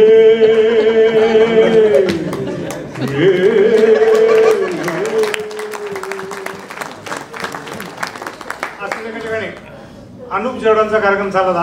राधाकृष्णाची गाणी मस्त रंगात आलेली. अशी जगह समोर फरमाय, हो अनुप जवळा, भगवान का गीत बंद करो, फिल्म का गाना बोलो, फिल्म का नाम त्रिदेव और गीत के बोल ओए ओए. काय संबंध आहे का अनुप जवळ आणि ओए ओए? पण जर वेळ आली तर कसं म्हणतील, लीजिए दोस्तों, ये गीत हमने चुना है फिल्म त्रिदेव से, जिस पर नसरुद्दीन शाह जी ने बड़ा प्यारा डांस किया था, तो पेश करते हैं ओए ओए. ओए ओए ओए, ओए ओए ओए, ओए ओए ओए, ओए ओए ओए, ओए ओए ओए, ओए ओए ओए. तारा रा रा रा रा, तारा रा रा रा रा, तारा रा रा रा रा. तिरछी टोपी वाले बाबू भोले भाले, तिरछी टोपी वाले बाबू भोले भाले, तिरछी टोपी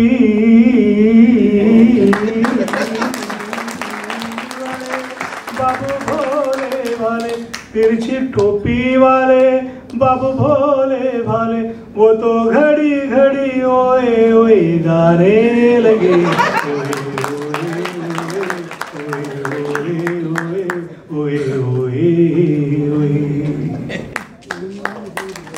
थँक्यू.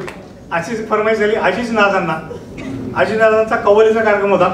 कव्वाली रंगामध्ये आली तेवढे एक जण आलं, ओ कव्वाली बन, फिल्म का गाना बोलो. फिल्म का नाम मैं बोलता, गीत के बोल मैं बोलता. अरे म्हटलं काय पटकन बोल.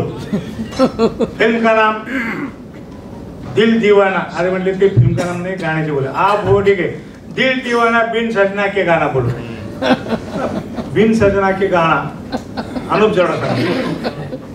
दिल दीवाना बिन सजना के माने ना, ये पगला है समझाने से समझे ना. दिल दीवाना बिन सजना के माने ना, ये माने ना. दिल दीवाना बिन सजना के माने ना, ये माने ना. ये पगला है समझाने से भी ये समझे ना. समझे ना, समझे ना, समझे ना, समझे ना.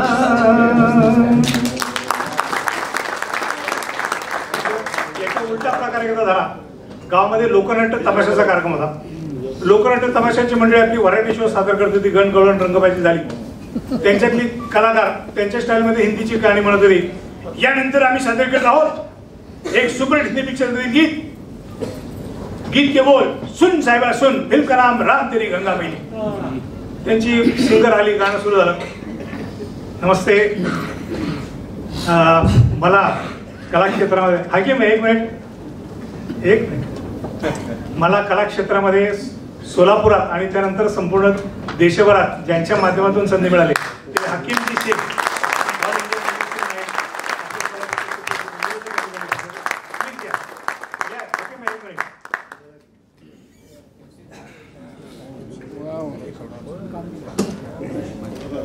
आमची आपली पुण्य आहे हाकीमबाई.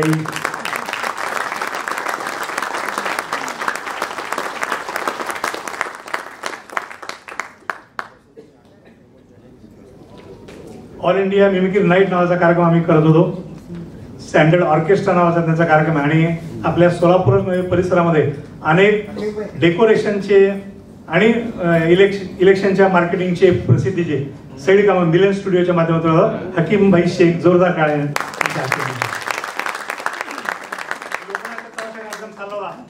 हिंदी पिक्चरची गाणी तमाशाची मंडळी म्हणत होती. सुन साहिबा सुन आणि प्यार की धून, सुन साहिबा सुन आणि प्यार की धून. ओ सबने मुझे चुन लिया आणि तू भी मुझे चुन चुन. कोई हसीना कदम पहली उठाती नहीं, आणि मजबूरी दिल की न हो तो बचलाती नहीं. याच्या पद्धतीने गाणी चाललेली. पण निळी पिवळी लाईट लागत होती. चमकीच्या साड्या घातलेल्या मुली नाचत होत्या. पब्लिक आपले कार्यक्रम बघत होत. तेवढ्यात एक जण फेटेवाला उठला. काय चाललंय? देवाची यात्रा आहे, देवाचा उत्सव आहे, पिक्चरची गाणी बंद करा, देवाचं गाणं झालं पाहिजे. कलाकार मंडळी त्यांची फरमाईश आपण पूर्ण करूया. शाहीर म्हणला मी सुरुवात करतो, पाठीमागचे कोरसवाले मला साथ द्या. शाहिराने सुरुवात व्यवस्थित केली पण पाठीमागच्या कोरसवाल्यांनी त्या गाण्याची वाट लावली. शाहिराने सुरुवात केली. ब्रह्मा विष्णू आणि महेश्वर, ब्रह्मा विष्णू आणि महेश्वर सामोरी बसले, मला हे दत्तगुरु दिसले, मला हे दत्तगुरु दिसले. अगं bye bye bye bye Dattaguru दिसले, अवताजीला दत्तगुरु दिसले, खरसाहीला दत्तगुरु दिसले, दत्तगुरु दिसले.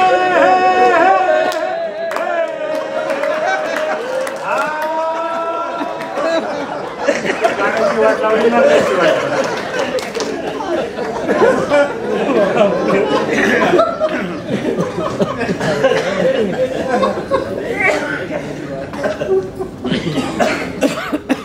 आजकाल जमाना बदलला आहे आणि या बदललेल्या जमान्यामध्ये घरामध्ये बसून आपण टीव्हीवरती क्रिकेटची मॅच बघतो.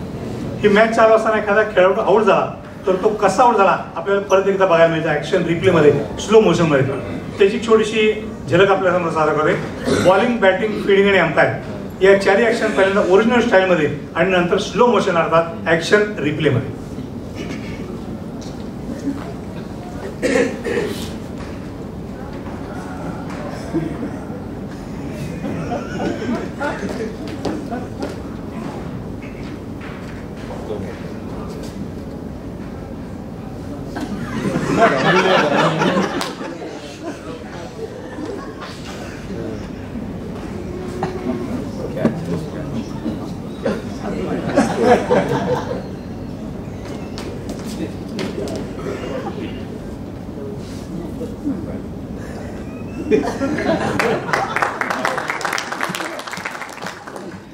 या साऱ्या ऍक्शन बॉलिंग, बॅटिंग, फिल्डिंग आणि एम्पायरशिप याच ऍक्शन पुन्हा एकदा आपल्याला दाखवतात. ती मशीनची कमाल असते. झालेली फिल्म स्लो स्पीडने पुढे सरकवतात. त्यामध्ये हालचाली आपल्याला हळू होताना दिसतात. ती मशीनची कमाल आहे, पण ती मशीनची कमाल माझ्या ऍक्टिंग मधून सादर करतोय. Action replay, slow motion.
Thank you. या क्रिकेटच्या ऍक्शन नंतरच माझा दुसरा पुढचा कार्यक्रम ठरलेला असतो. याचं कारण असं की हा कार्यक्रम बघत असताना तुम्ही जे जे काही व्हरायटीमध्ये हसता त्या हसण्याचीच गंमत मी सादर करतो. खरं तर आपला आजचा कार्यक्रम एका घरगुती वातावरणामध्ये आहे, पण मंडळाचा वेगळा कार्यक्रम असतो. पुढच्या 3-4 रांगेवरती एक स्टिकर लावलेलं असतं, रिझर्व, राखीव. मला सुरुवातीला त्याचा अर्थ समजत नव्हता. बऱ्याच वर्षानंतर तो समजला. या खुर्चीवर बसणारे लोक हसायच्या बाबतीमध्ये राखीव असतात. पण आता तसं नाही. आपले सगळे मान्यवर मनसोक्तपणे कार्यक्रमाला दाद देत आहेत. पण अशी जर निमंत्रितांचा कार्यक्रम असेल तर पहिल्या रांगेतले लोक असताना निमंत्रित असतात, प्रतिष्ठित असतात, कुठेतरी मोठ्या विद्यार्थी काम करणार असतात आणि त्यांना वाटत असं की उगीच आपण हसलं म्हणजे की आपली किंमत कमी होती का. त्यामुळे असा विषय डोक्यात ठेवून जेव्हा ते बसतात समोर आणि हसतात, ते हसतात कसे, रिस्पॉन्स देतात कशी. पाठीमागची मंडळी मन मोकळेपणे हसतात, टाळ्या वाजतात. पण ही पहिल्या रांगेतली मंडळी हसतात कशी आणि रिस्पॉन्स देतात कशी.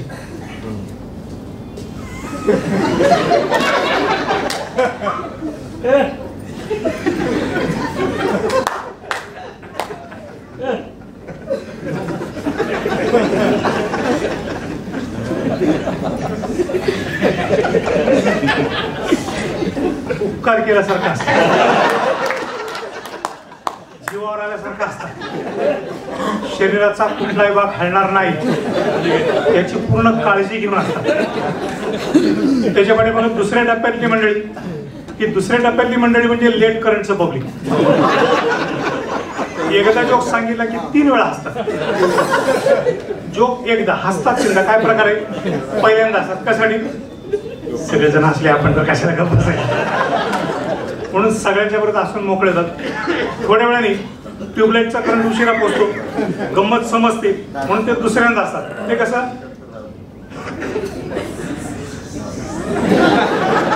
अशी गंमत होती होय.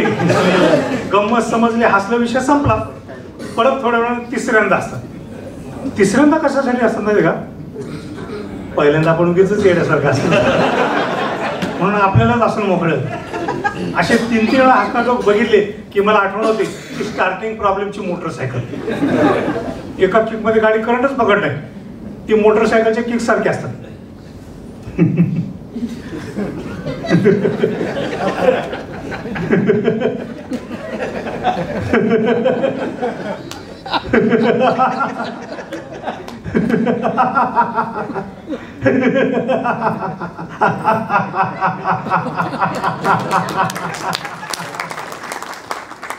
गेली गाडी गुरुची. त्याच्या पाठीमागे तिसऱ्या टप्प्यातली मंडळी म्हणजे माझं आवडतं पब्लिक. कारण हे लोक मने मोकळेपणाने असतात, दिलखुलासपणे असतात, बिनधास्तपणे असतात. पण याच्यातले काही जण इतके मन मोकळेपणाने असतात, इतके मन मोकळेपणाने असतात की ते हसतात का रडतात त्याचाच तपास. पण हसायची स्टाईल मात्र एक नंबर. यांची स्टाईल कशी? जोक झाला रे झाला, जोक झाला.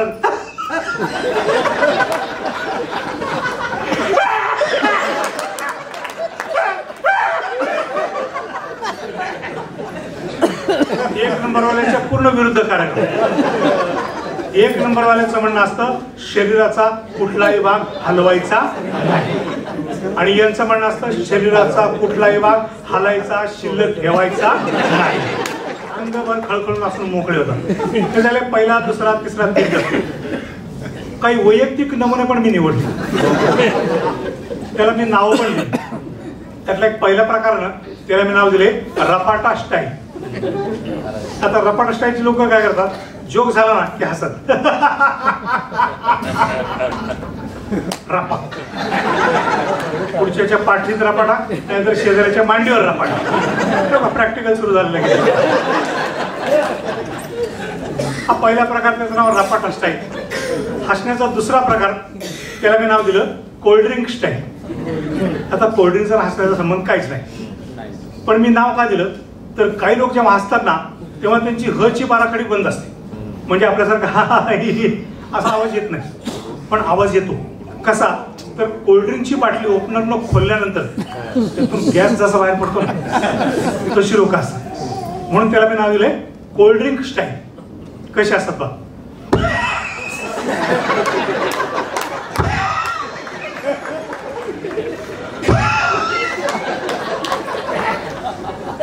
Cold drink style. हसण्याचा तिसरा प्रकार मध्यंतरी महिला मंडळांच्या कार्यक्रमात मला मिळाला. लोकमततर्फे सखी मंच आणि सरकारतर्फे मधुरांगण या खास महिला ग्रुपसाठी संपूर्ण राज्यामध्ये माझे कार्यक्रम झाले. त्यावेळी हॉलमध्ये बसलेलं पूर्ण पब्लिक महिला मंडळ. आणि अशा महिला मंडळामध्ये कार्यक्रम करताना पहिली 10-15 मिनिटं फार त्रास, पटकन कोणी हसतच नाही. अंदाज घेतात कोणी जोडीला आहे का आपल्या, उगीच आपण एकटं कशाला हसायचं. त्यामुळे हसायला आलं ना तरी हसणं कंट्रोल करायचा प्रयत्न करतात. काही वेळा हसणं कंट्रोल होतो, पण काही वेळा कंट्रोल होत नाही. आणि जे हसणं कंट्रोल होत नाही ते कंट्रोल करायला गेलं की प्रेशर वाढतं, आणि प्रेशर कंट्रोल नाही झालं की शेवटी पंक्चर होतं. म्हणून त्याला मी नाव दिले पंक्चर स्टाईल. महिला मंडळ स्पेशल. कसं असतं?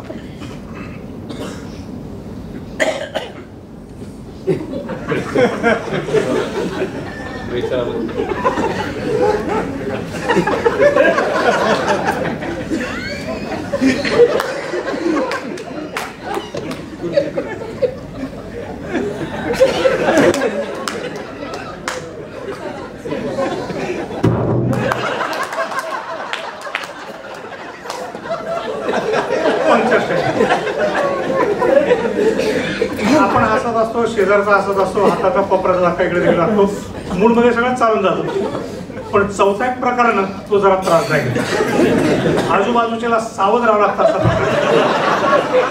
कारण त्या प्रकाराचं नाव आहे स्प्रे मशीन स्टाईल. कशावर काय करतात, जोक झाला रे झाला, जोक झाला रे.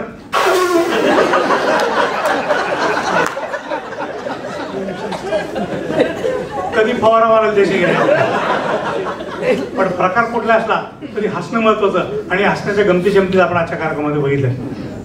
आपली मुलं शाळेमध्ये जातात, कविता शिकतात, 6 महिने झालं, वर्ष झालं तरी कविता पाठवत नाही, पाढे पाठवत नाहीत. पण दुपारी एखादं कॅसेटचं गाणं ऐकलं की लगेच गुणगुणतात, पाढा राहिला बाजूला, गाणी मात्र पाठवतात. कुठल्याही शाळेमध्ये कवितेला पाण्याला नीट चाली लावत नाहीत. म्हणून मी म्हटलं की 2चा पाढा आपण पाठ करण्यासाठी एखादी चांगलीच चाल लावेल. शाळेत गेला ना कुठल्या 2चा पाढा साधा म्हणा सांगितला, बे के बे, बे दुने 4, बे त्रिक 6, बे चौकाट, एवढंच येते. त्याच्या पुढे पटकन काही लक्षातच येत नाही. म्हणून मी म्हटलं की 2च्या पाढ्याला चांगली चाल लावायची. चाल लावण्यासाठी आमच्या आजूबाजूच्या कलाकारांना मित्रांना विचारलं. एक आमची भटजीबाई शेजारी राहतात, त्यांना म्हणतो तुम्ही आरती म्हणता, स्तोत्र म्हणता, श्लोक म्हणतात, 2च्या पाढ्याला एक चांगली चाल सांगा. त्यांनी झटक्यात सांगितलं. 2चा पाढा म्हणताना हात जोडा, मांडी घालून बसा, डोळे बंद करा, म्हणा बे बे के बे, बे दुने 4, बे त्रिक 6, बे चौकाट, बे पंचे 10, बे सका 12, पाणी घाला. म्हणजे इथं कुठं पाणी, हा ठीक आहे, बिन पाण्याची चालेल. पूजा झाली का हजामत चालली बिन पाण्याची. मध्ये मध्ये बोलला का म्हणा बे के बे, बे दुने 4, बे त्रिक 6, बे चौकाट, बे पंचे 10, बे सका 12, बे 37, 14, बे 16, बे 19, बे 22, म्हणा दक्षिणाम समर्पया. दर्शना घेऊन मोकळे झाले. दुसरे आमचे डोंगरे मामा म्हणजे लग्नाच्या हॉलचे मॅनेजर. डोक्यात लग्नाशिवाय दुसरा विषय नाही. मामाला म्हटलं मामा 2च्या पाढ्याला चाल सांगा. मामाने झटक्यात चाल सांगितली. बे ये के बे, बे दुने 4 रे, बे त्रिक 6, बे चौकाट, बे पंचे 10, बे सक 12, बे 37, 14, बे 38, 16 रे, बे 18, बे 20 रे, ज्यांना पाहिजे त्यांचं शुभमंगल हो. म्हणजे लग्न लावलं, पंगत वाटली, जेवायला बसा. त्याला पाठवलं. एक धनगर चालवत आपली बकरी घेऊन. हो काय चाललंय दादा? म्हटलं काय नाही बा, आमचं 2च्या पाढ्याला चाल लावायची. आपण लावू ना चाल म्हणा. धनगरांनी चाल सांगितली. आना बे ये के बे या, हा आना बे दोन्ही 4, हा आना बे ये के बे बाबा, बे दोन्ही 4, आना बे ये के बे बाबा, बे दोन्ही 4 रे, बे ये के बे बाबा, बे दोन्ही 4 रे, बे त्रिका 6 आणि मध्येच बकर झाले त्याच्या मागे. तेवढ्यात पाठीमागून टाळ चिपळे आणि पखवाजाचा आवाज आला. पाठीमागं वळून बघितलं तर कपाळाला बुक्क्याचा टिळा, खांद्यावर पांढरं शुभ्र उपरण टाकलेलं, चापून PETA मारलेले, TV star हरिभक्तपरायण Baba Maharaj सादर करा. म्हणून महाराज बरं झालं 2चा पाढा कसा म्हणायचा प्रश्न पडलाय. 2च्या पाढ्याला चांगली चाल सांगा. हरिभक्तपरायण बाबा महाराज सादर कर. 2चा पाढा कसा म्हणतील.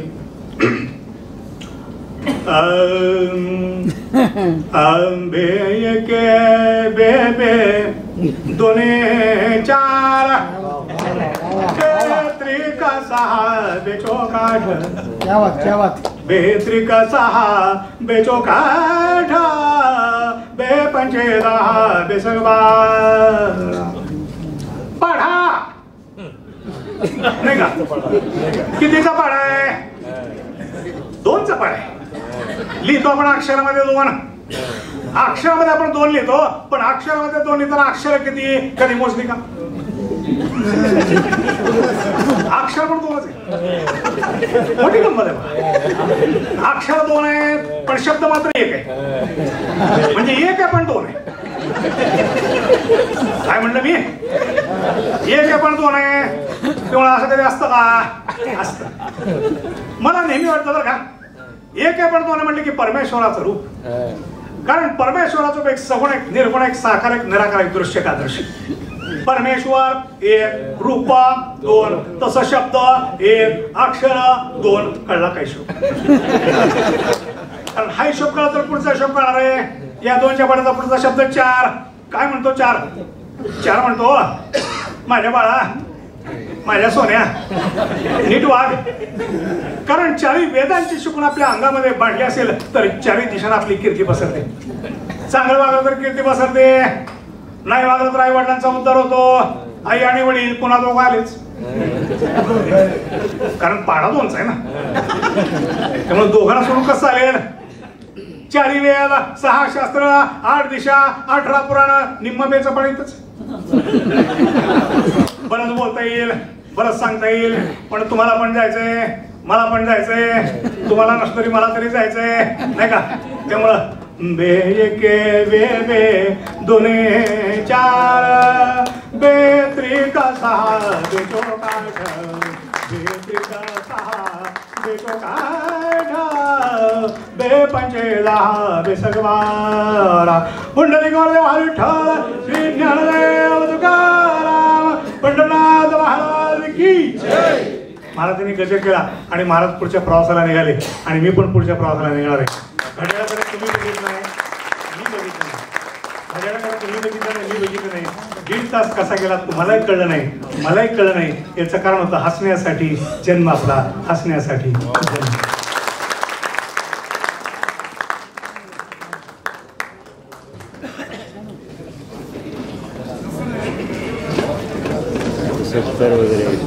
एक विनंती आहे, सुलतान एक नंबर विनंती आहे की 5 मिनिटांमध्ये आजच्या कार्यक्रमाचं समारोप करणार आहोत. आणि आज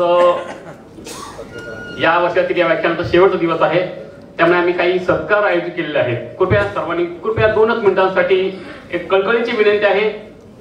आपण जवळपास 1.5 तास पोट भरून असलोय.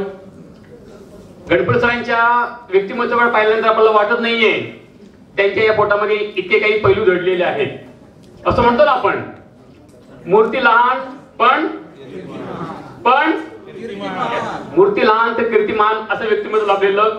1.5 तास आपल्याला खळखळून असलेले आजचे आपले गणमान्य व्यक्ती पुण्याहून खास आपल्यासाठी असण्यासाठी आलेले हास्य नगरीमध्ये आपल्याला घेऊन गेलेले असे आपले महेंद्र गणपत सर, पुनश्च एकदा त्यांच्यासाठी जोरदार टाळ्या. धन्यवाद सर. काही सत्कार सन्मान राहिलेला आहे. मी काही पत्रकार बंधू भगिनींना विनंती करतो, त्यांनी आजच्या या पाहुण्यांचे हस्ते आपले सन्मान स्वीकारायचे आहेत. असेलच यस. तर सर्वप्रथम मी दैनिक संचारचे प्रतिनिधी हरिभाऊ कदम सरांना विनंती करतो, तर असतील उपस्थित त्यांनी पाहुण्यांचे हस्ते त्यांनी सन्मान स्वीकारायचा आहे. हरिभाऊ कदम नसतील तर त्यांच्याकडे प्रतिनिधी असतील त्यांनी सुद्धा यावं. संचारचे हरकत नाही. नंतर दिव्य मराठीचे श्रीनिवास दासरी सर, दिव्य मराठीचे प्रतिनिधी असतील त्यांनी सुद्धा यावं. आम्हाला कल्पना आहे श्रोत्यांनो, ही वेळ आहे पत्रकारांसाठी अतिशय घाईगडबडीची वेळ असते. सध्या ते त्यांच्या कार्यालयामध्ये असतात, तरी सुद्धा आपण त्या सन्मान करण्याचा आम्ही ठरवलेला आहे. त्यांचे कोणी प्रतिनिधी असतील तर त्यांनी कृपया यावं, आणि आपण त्यांचा सन्मान आपण त्यांना नंतर पोच करणार आहोत. नंतर आहे पुढारीचे श्री वेणुगोपाल गाडी सर, हे नाहीये. सकाळचे प्रतिनिधी श्री श्रीनिवास दुध्याल सर, शकत नाही.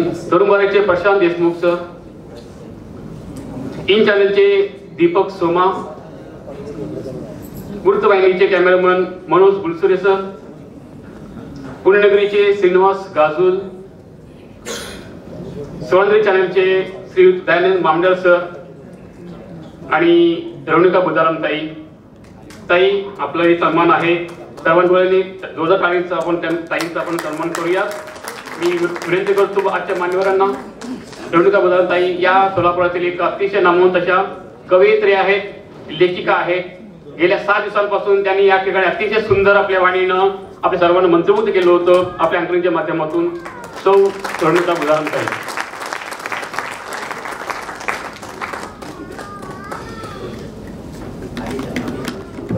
येस.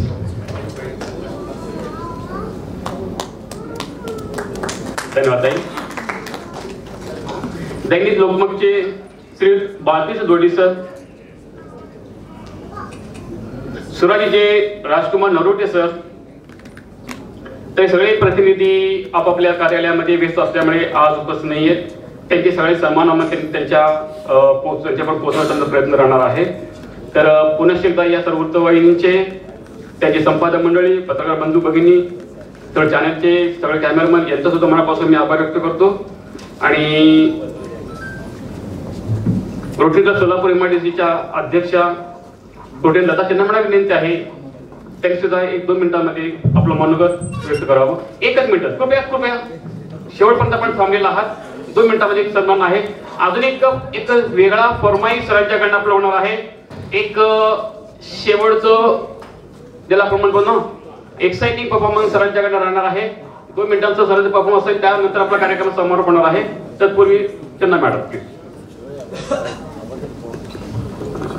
Good evening everyone.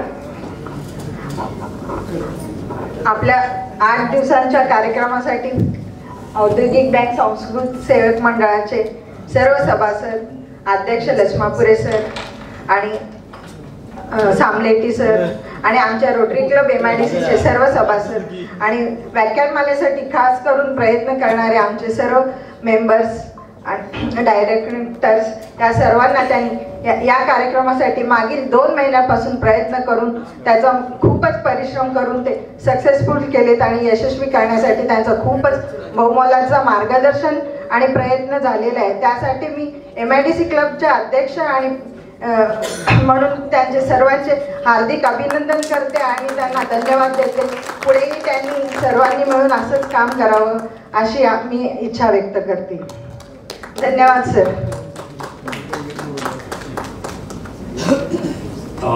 धन्यवाद आदरणीय रोटरी लता चन्ना मॅडम. रोटरी एमआयडीसीच्या अध्यक्ष आहेत. रोटरीच्या माध्यमातूनच त्यांचं सहकार्य लाभलं म्हणून ही मोठी अशी व्याख्यानमाला या ठिकाणी यशस्वी करण्याचा एक शिवधनुष्य या ठिकाणच्या बुजुर्ग मंडळींनी उचललेला आहे. उद्योग बँकेच्या माजी सेवा कर्मचारी मंडळींनी. धन्यवाद लता मॅडम. मी कुटीरेन आणि या व्याख्यानमालेचे माजी अध्यक्ष असलेले रोटरीचे माजी अध्यक्ष गणेश चिरावत सरांना विनंती करतो, त्यांनी कृपया आभार प्रदर्शन करावं.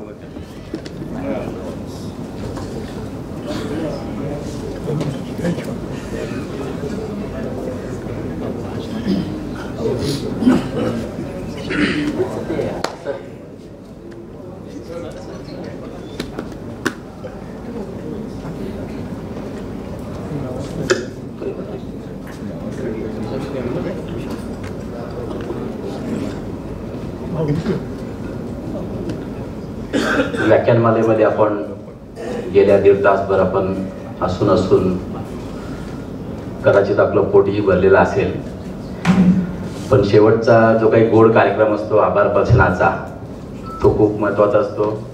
2च मिनिटाचा असेल. तर या व्याख्यानमालेसाठी अनेक लोकांनी परिश्रम घेतलेले आहेत, ज्याच्यामुळं गेल्या 10 दिवसापासूनचा जो काही व्याख्यान आहे व्यवस्थितपणे पार पाडला गेला आणि श्रोत्यांचाही खूप या व्याख्यानमालेला सहकार्य मिळालं, कारण का श्रोत्याविना हा व्याख्यानमाला अधुरा राहतो. अशा या अनेक लोकांमधील काही लोकांचं या ठिकाणी मी प्रत्यक्ष बोलून त्याचा सत्कार करू इच्छितो.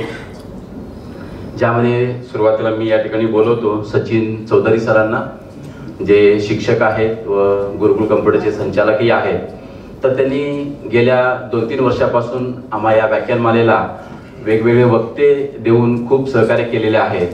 तर त्यांचा सत्कार करण्यासाठी मी आजच्या प्रमुख पाहुण्यांना विनंती करतो, आजच्या वक्त्यांना विनंती करतो की त्यांना एक सन्मानपत्र देऊन सन्मानित करावं.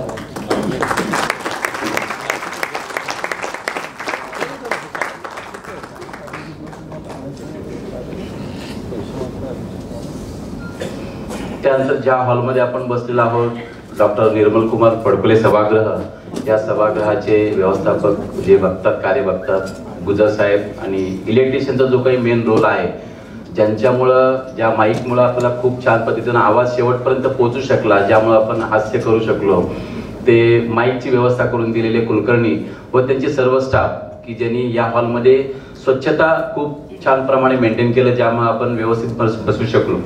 त्या सर्वांचंही या ठिकाणी मी व्याख्यानमालेच्या कमिटीतर्फे मी आभार व्यक्त करतो. त्यानंतर सर्वजण आपण एंट्री करताना जे सुरुवातीला 2 सदस्य बसले होते टेबलवरती, तर ते मार्कंडे कॉम्प्युटरचे 2 स्टाफ होते. तर त्यांनी गेल्या 10 दिवसापासून आम्हाला सर्वांचं वेलकम करण्यासाठी सहकार्य केलं, सर्वांचे मोबाईल नंबर्स नोंदी घेण्यासाठी, जेणेकरून पुढच्या व्याख्यानमालेला आपणास मेसेजद्वारे संपर्क करण्यासाठी तो उपक्रम केला. त्याच्यासाठी त्यांच्याकडनं सहकार्य मिळालं. ते लावण्य अंकम व पूर्ण त्यावरकोंडा त्यांचेही मी मनापासून आभार व्यक्त करतो. त्यानंतर श्रुती इंजिनिअरिंग वर्क्सचे लक्ष्मण संगशेट्टी व गणेश मडूर यांनी प्रत्यक्ष व अप्रत्यक्ष रूपाने खूप सहकार्य केलेलं आहे, तर त्यांचाही मी या ठिकाणी आभार व्यक्त करतो. त्यानंतर जे काही पत्र किंवा आपल्यापर्यंत छोटे छोटे कार्ड्स आपल्यापर्यंत पोहोचलेले आहेत वेगवेगळ्या डिझाईनच्या माध्यमातून, तर वेगवेगळ्या आकाराच्या माध्यमातून ते डीटीपी केलेले श्री जंजराल त्यांचाही मी या ठिकाणी मनपूर्वक आभार व्यक्त करतो. त्यानंतर ही व्याख्यानमाला आयोजन करण्यासाठी गेल्या जवळपास 1 ते 1.5 महिन्यापासून वेगवेगळ्या प्रकारचे मीटिंग्स आयोजन करून आम्ही हे कार्यक्रमाचं नियोजन केलेलं आहे.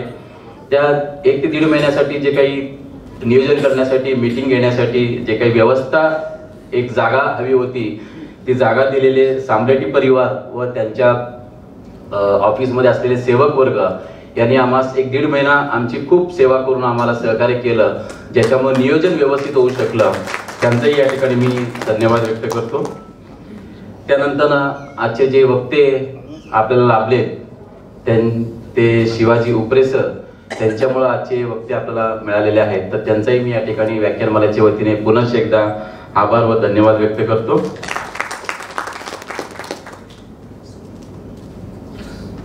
एवढा खूप छान कार्यक्रम संपन्न होण्यासाठी आर्थिक सहकार्य नक्कीच गरजेचं असतो, त्याविना हे शक्य नाही.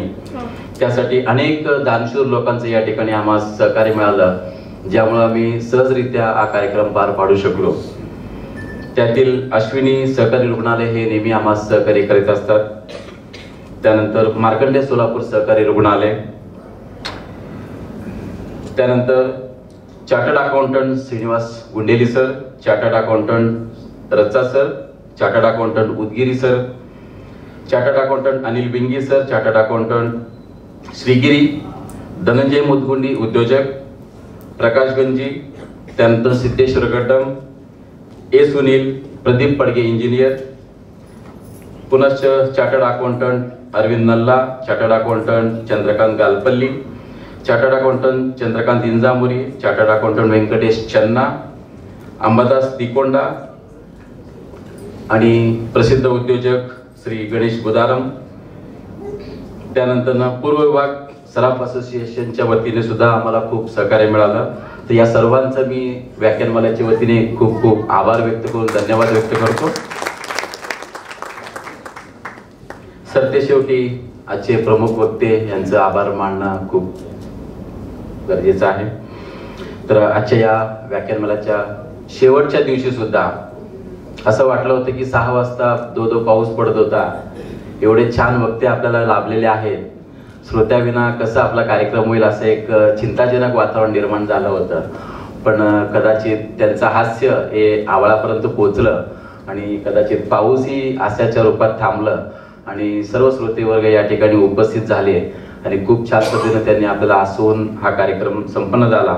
असे आजचे हास्यरूपी वक्ते श्री महेंद्र गणफुले सर पुण्याचे, तर त्यांचा सन्मान करण्यासाठी मी प्रसिद्ध उद्योजक श्री गणेश बुदाम सरांना विनंती करतो की त्यांनी व्यासपीठावरती येऊन आजच्या वक्त्यांचं सोलापुराच्या जे काही प्रतीक आहे ते भेट स्वरूप देऊन, तसेच व्याख्यानमालेचं जे काही स्मृतिचिन्ह आहे ते देऊन त्यांना सन्मानित करावं असे मी त्यांना विनंती करतो.